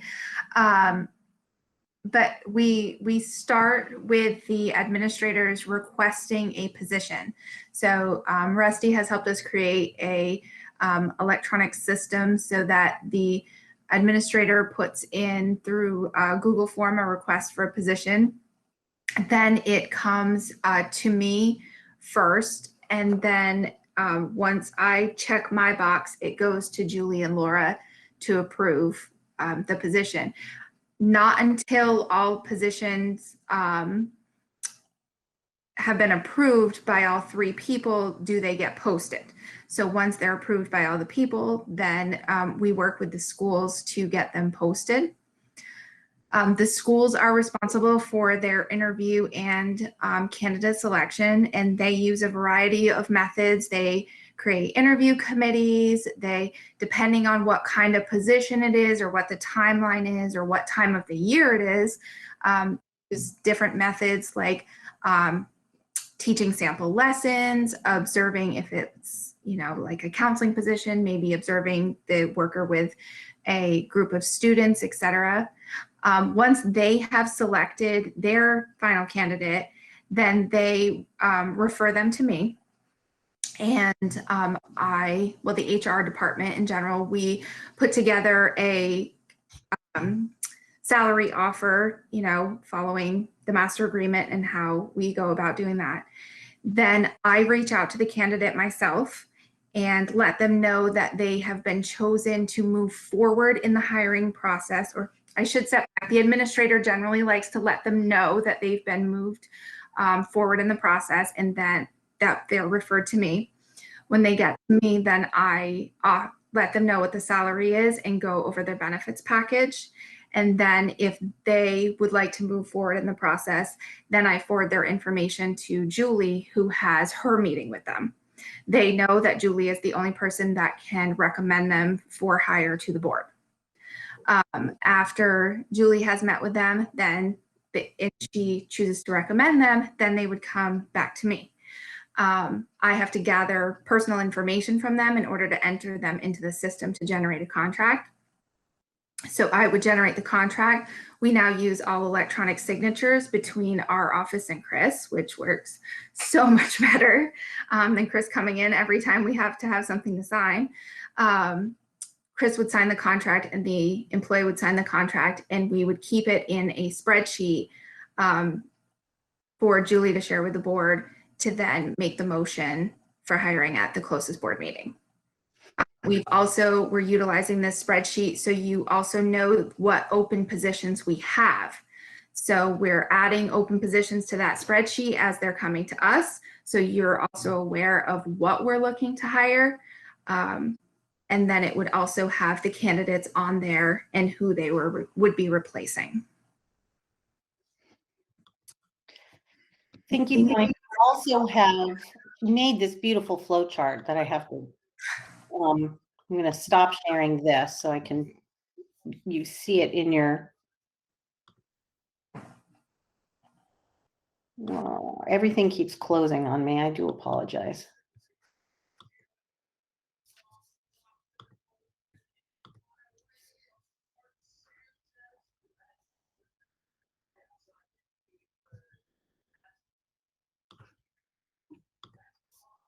Are you seeing the flow chart?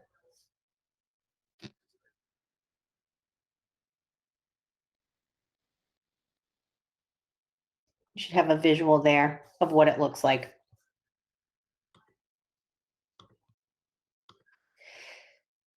So that's the process. I've also linked on to that procedure the new hire table that we'll be using, which I will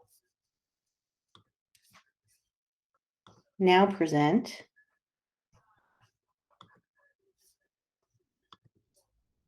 And you can see what Bonnie is talking about. These are the positions that I have met with. If you see a recommend for hire, those 3 individuals met with me, are ready to move forward for board approval at this meeting. So we can talk more about that, but that's the procedure that, and we would expect a motion at each board meeting for the group of hires that are new.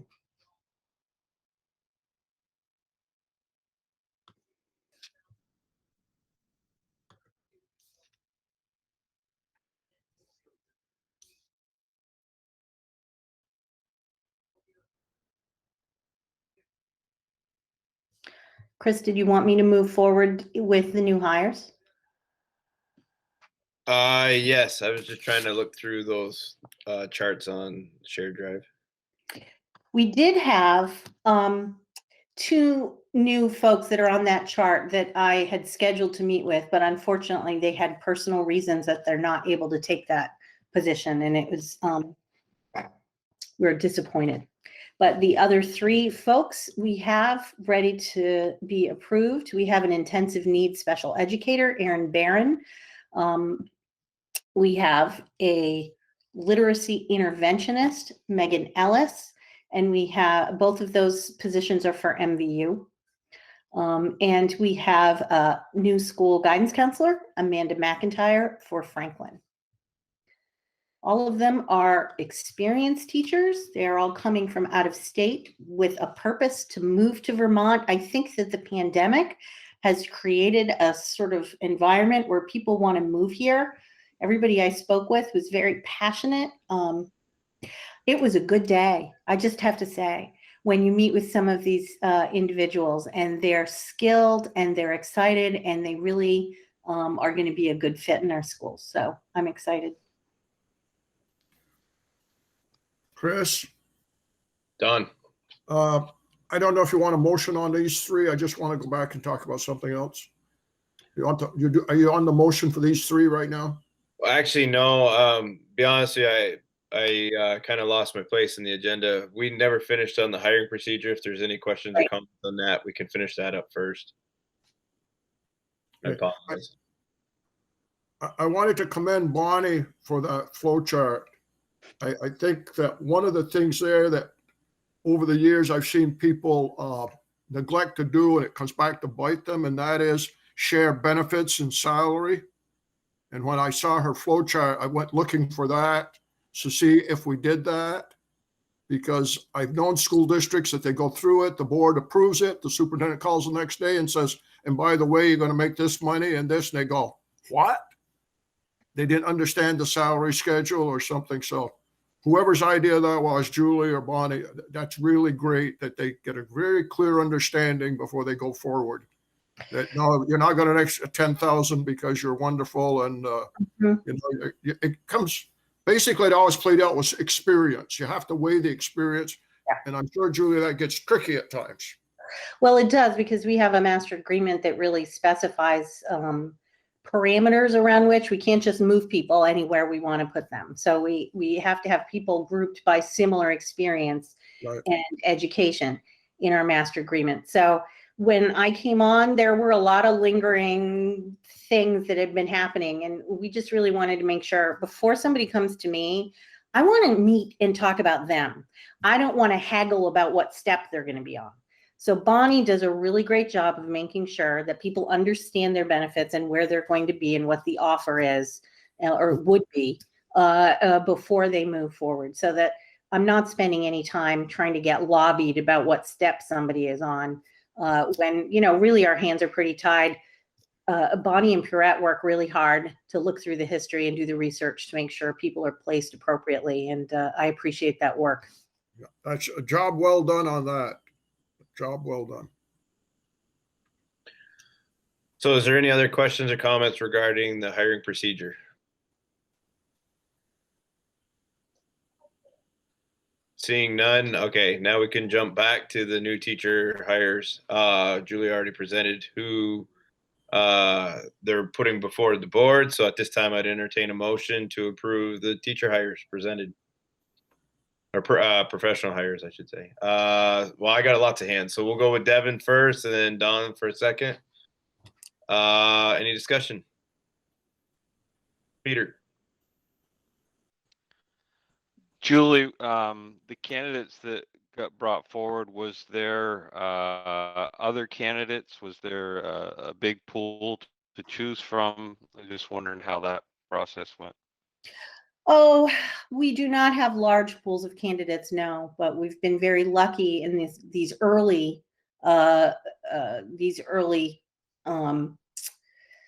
postings to get some really solid candidates.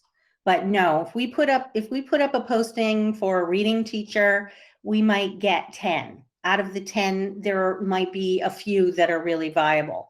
If Essex puts up a reading teacher position, they will get 50 to 100. So, you know, that's a fight we fight in the northwestern part of the state for sure. But we were really lucky. I mean, these are top quality folks.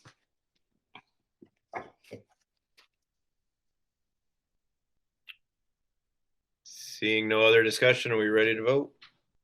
Looks to be. Okay, all those in favor of approving the teacher presented by Julie, raise your hand.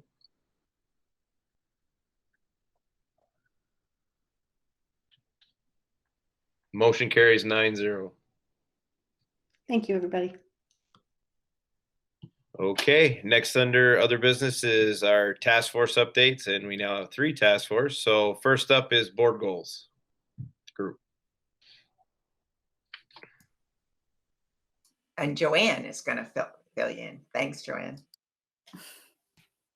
You unmuted just for that, Terry. So we met. I feel like it's going to be lighter than everything that we've talked about today. So just sit back and relax. We met for the first time as a new task force. We lost Megan and we gained Toby. So that was really nice. So it's just, I'm going to maybe repeat some of the things that the group has already heard, because we needed to regroup or refresh what direction we were headed in. So our purpose is to help with board development and to continue with and create board goals and district goals. One of the tasks that Terry and Julie are going to take on is to clean up some of the files that we have in the shared drive, with either moving them to in progress or moving them to finished. So Terry, please correct me if I am wrong on anything, but I'm sure you will at the end. We also discussed, as a group, we kind of have 2 different years that we're dealing with. The timing wise, we have a year where our year begins after town meeting if we've lost a board member or if we've gained a board member. So we wanted to kind of regroup how we want to look at those years. And then obviously we have the school year, beginning in July. So we're trying to, when we create our goals or review our goals, we need to review the timing of our goals when we'd like to have them. And I don't want to take away from Terry or the evaluation team, because I know that's going to be next. But one of the things that our group talked about last week was to try to have Julie or the superintendent's evaluation a little bit closer to town meeting. With Toby brought up a good point. Even if we do lose a board member, it's still good to have their input on the outcome of the evaluation. And after obviously the few weeks, the month before, 2 months before town meeting, it gets pretty busy for everybody. So maybe something as close to after town meeting as possible for our evaluation for superintendent. And then just also the district goals, having a summertime time frame to be able to assess those goals. So when we do start to look at them, and then our own board goals, those will, depending on what the goal is, that timing is going to be juggled, or a lot of our goals are already finished. So that was good. We're going to need some new ones. We definitely felt very strongly about student achievement. Kosha was with us. We were lucky enough to have Kosha with us last week. So the minute we said student achievement to her, I don't want to take anything away from her, and she already touched on a bunch of these things. So I'm gonna repeat quickly. But these are the things that she has on her plate, amongst many other things, I'm sure. But the recovery plan, which is big, that's what we're going to be talking about for a while. And then working on her collecting data, which she touched on today, the social emotional well-being, the attendance, academics.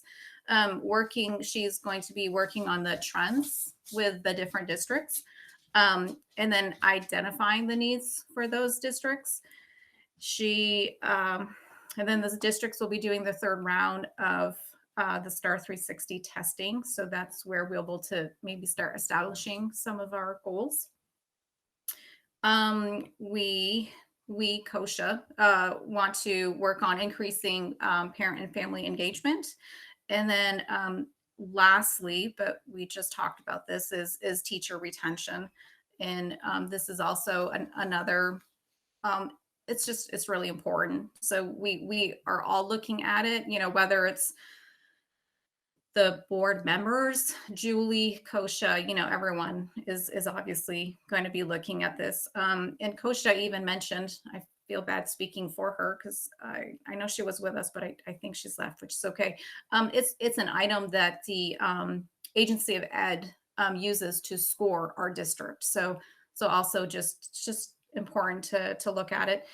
And then we quickly, don't want to take anything away from Chris, quickly talked about the retreat, possibly July. So I wrote down July with a question mark. So I don't, just something that we'll just need to start thinking about. And then, we would try to provide the board with goals for that retreat.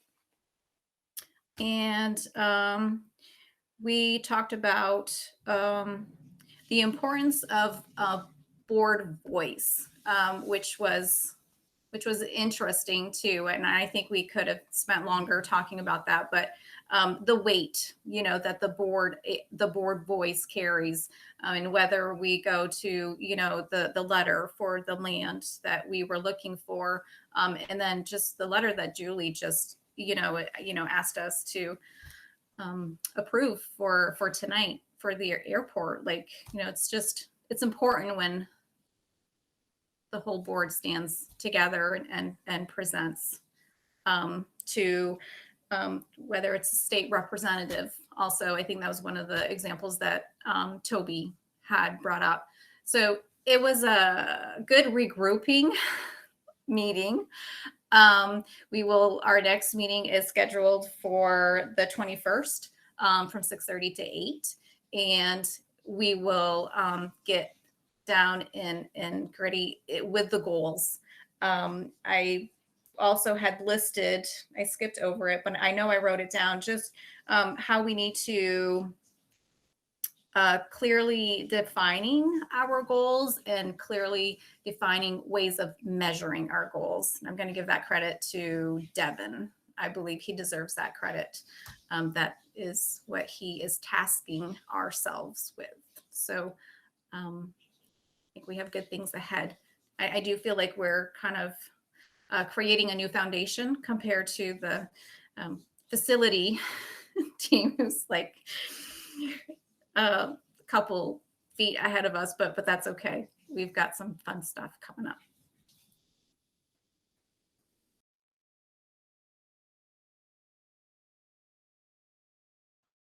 Thank you. Any questions for the board goals group? Seeing none, next up on the agenda is the superintendent evaluation group, which is myself, Terry, Jen, and Devin. I don't have the paper in front of me, so I'm going to pick on Terry. She has all the information, see if she can present.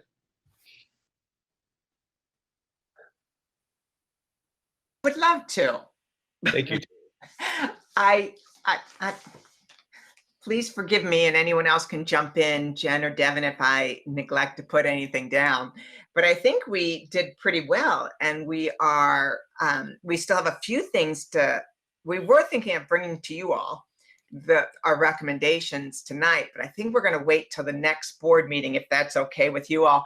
Because one of the things we've been trying to figure out is if we want to do this yearly, or if we think it should be done every 2 years. That, I think, Julie, you've mentioned that sometimes, that every 2 years, along with a contract renewal, might make more sense. But we know we want it to be a process, and we know we want to have check-ins throughout. So originally we were talking about every year. So that's, I think, where we're heading. It's just that we want to be able to consider the other, if that's something that people would prefer. I do want to say that you all, as a board, have already approved the evaluation tool. And so there were just a few processes that we as a group are looking at in terms of probably Chris and Devin, I want to say principal and vice principal, the chair and vice chair being the ones that would meet with the superintendent, but that everyone on the board would have input. And the tool gives it that, and that we'd be looking not at every bullet on that job description, but at the essence of that domain is what we were talking about, that expectation. And also we had a discussion, like you mentioned, Joanne, about the goals and the board goals and the district goals, and that kind of tension between when we come up with things like the July meeting with district and when the March evaluation would be.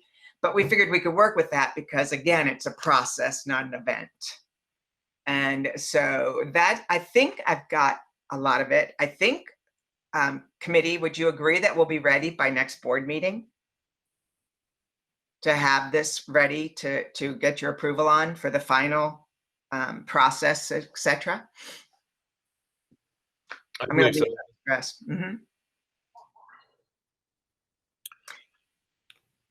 Can I add something, Chris, before we go on? And I would like to say that fortunately we have Julie as our superintendent, which makes this process really easy. It's always better to do a process like this when you don't have problems, when you have good stuff happening. It's always harder to try and do it because you have to do it. So we're doing it because we want to do it. Don, I saw your hand raised. Yeah, I did. I was thinking of the timeline. Julie, is there anything in statute about administrative contracts? Seems like somewhere, I know for teachers there are negotiated, but. There is for principals, and I believe it's specific to principals. Pierrette looked it up recently, so she can jump in. I think they changed it from April to February.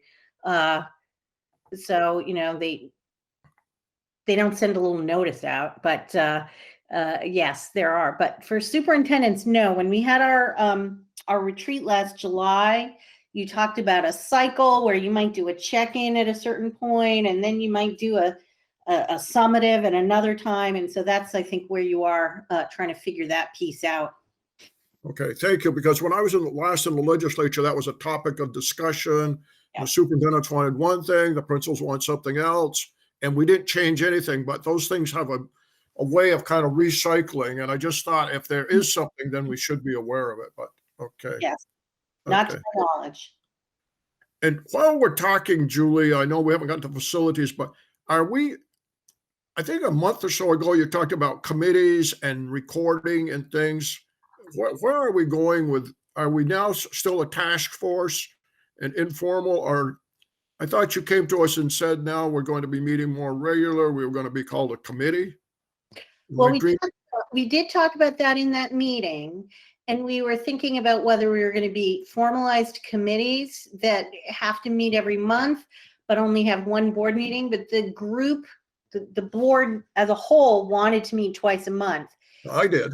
I don't know. It doesn't matter if you call yourselves committees or a task force. From my perspective, we still need to warn the meetings and and do that. So we are doing that.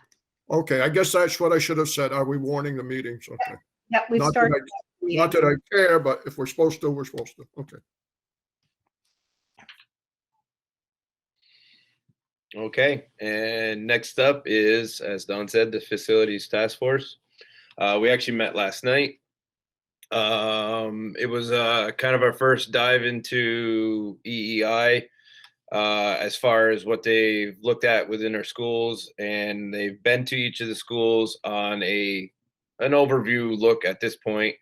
They spent a little more time in Highgate and MVU. I actually went around on that tour, oh boy, at least a month ago, maybe 2 months ago. And they've since come back and visited the schools again. And there is more plans for them to visit in April break. I believe all 4 schools again. They are getting prepared to present to the facilities task force on May 10th. It'll be kind of a high level look at it at that point. Just a real overview. Within hopefully the next month, we'll be able to start digging into what our building needs are, what the costs are, how to prioritize, that kind of stuff. That's kind of it for EEI right now. There's going to be a lot more to come with that. After that May 10th meeting, we'll probably have a lot more of an idea. I mean, we have a good idea of what the schools need and stuff like that, but this will be able to help us prioritize and really be purposeful of our long-term intentions with our buildings as well as short-term needs. And then earlier in the meeting, we spent a good time talking about summer work and what we could do now.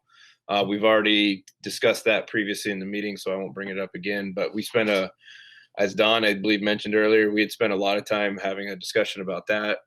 And a lot of information to come, definitely. Like I said before, this EEI assessment is going to be a lot of work, and there's going to be a lot of details that are going to need to be looked at with each of the buildings, and we'll definitely have to do a lot of planning on how to fund this because all of our buildings have a lot of needs. Not sure if Peter or Don have anything else to add. Peter?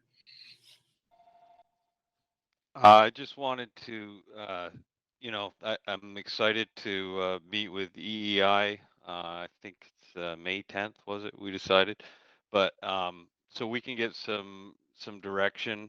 The big things that I'm really interested in, and I'm hoping we make a priority for this year to at least come up with a plan on a direction on where we're going to go, and that's particularly the white building in Highgate.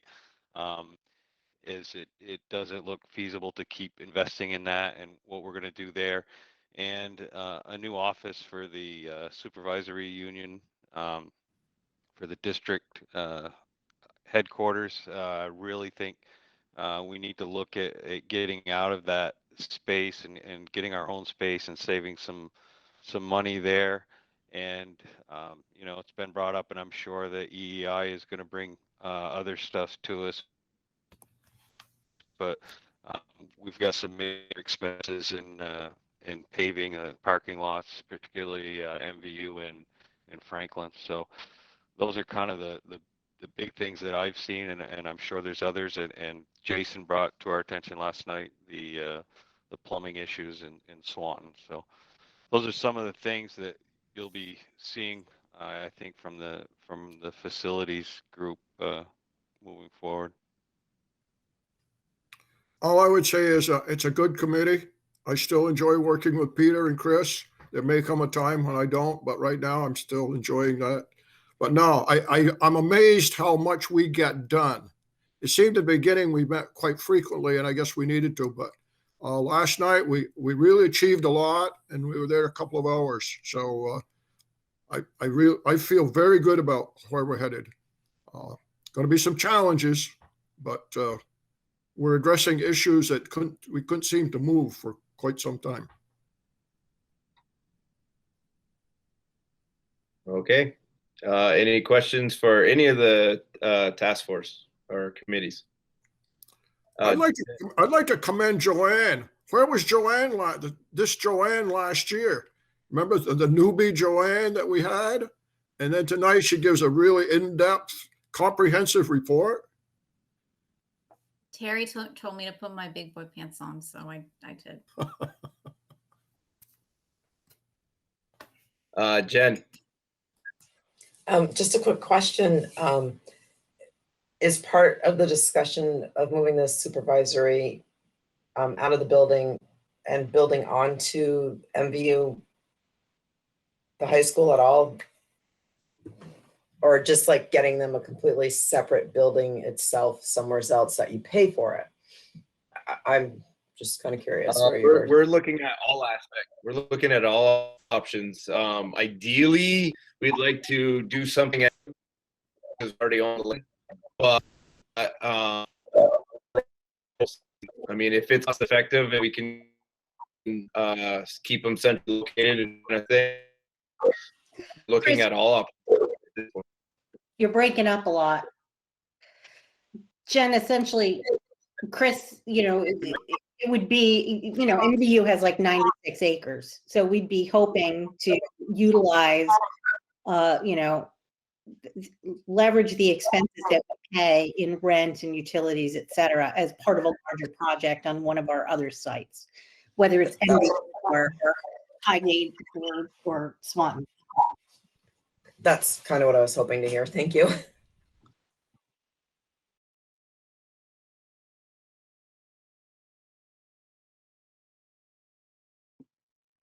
Okay. Let's see. Toby, I'm not sure. Do you want to make a motion, or are you going to let it go? Or If you're okay with it, I just think it would be a little bit of closure for us. I mean, I thought the procedure was great. I don't even know if Julie wants the closure on it, but I just think if we do vote on it, then Julie can probably breathe a sigh of relief and say, okay, that's what I have to go with. and then works for me. So I'll make a motion that we approve the administrative hiring administrative procedure brought to us tonight by the superintendent. Second.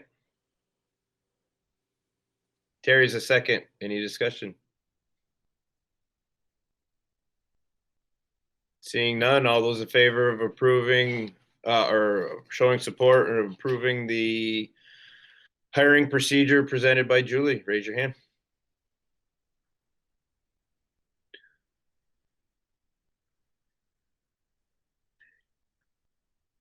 Motion carries 9-0. Thank you. Thank you, Toby. Let's see. Next meeting date is April 27th. We moved it back a week because of vacation. So normally we'd meet on the 20th, but this time we moved to the 27th. It'll be held virtually at 6:30. And we don't need executive session, right? Nope. So unless somebody has something to add, I would entertain a motion to adjourn.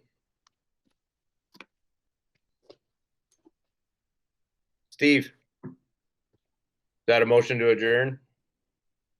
So Steve is first for to adjourn. A second. Toby's a second. All those in favor of adjourning at 8:56, raise your hand. We are adjourned. The vote was 9-0. Thank you very much, everybody. Good night, everyone. Night, everybody.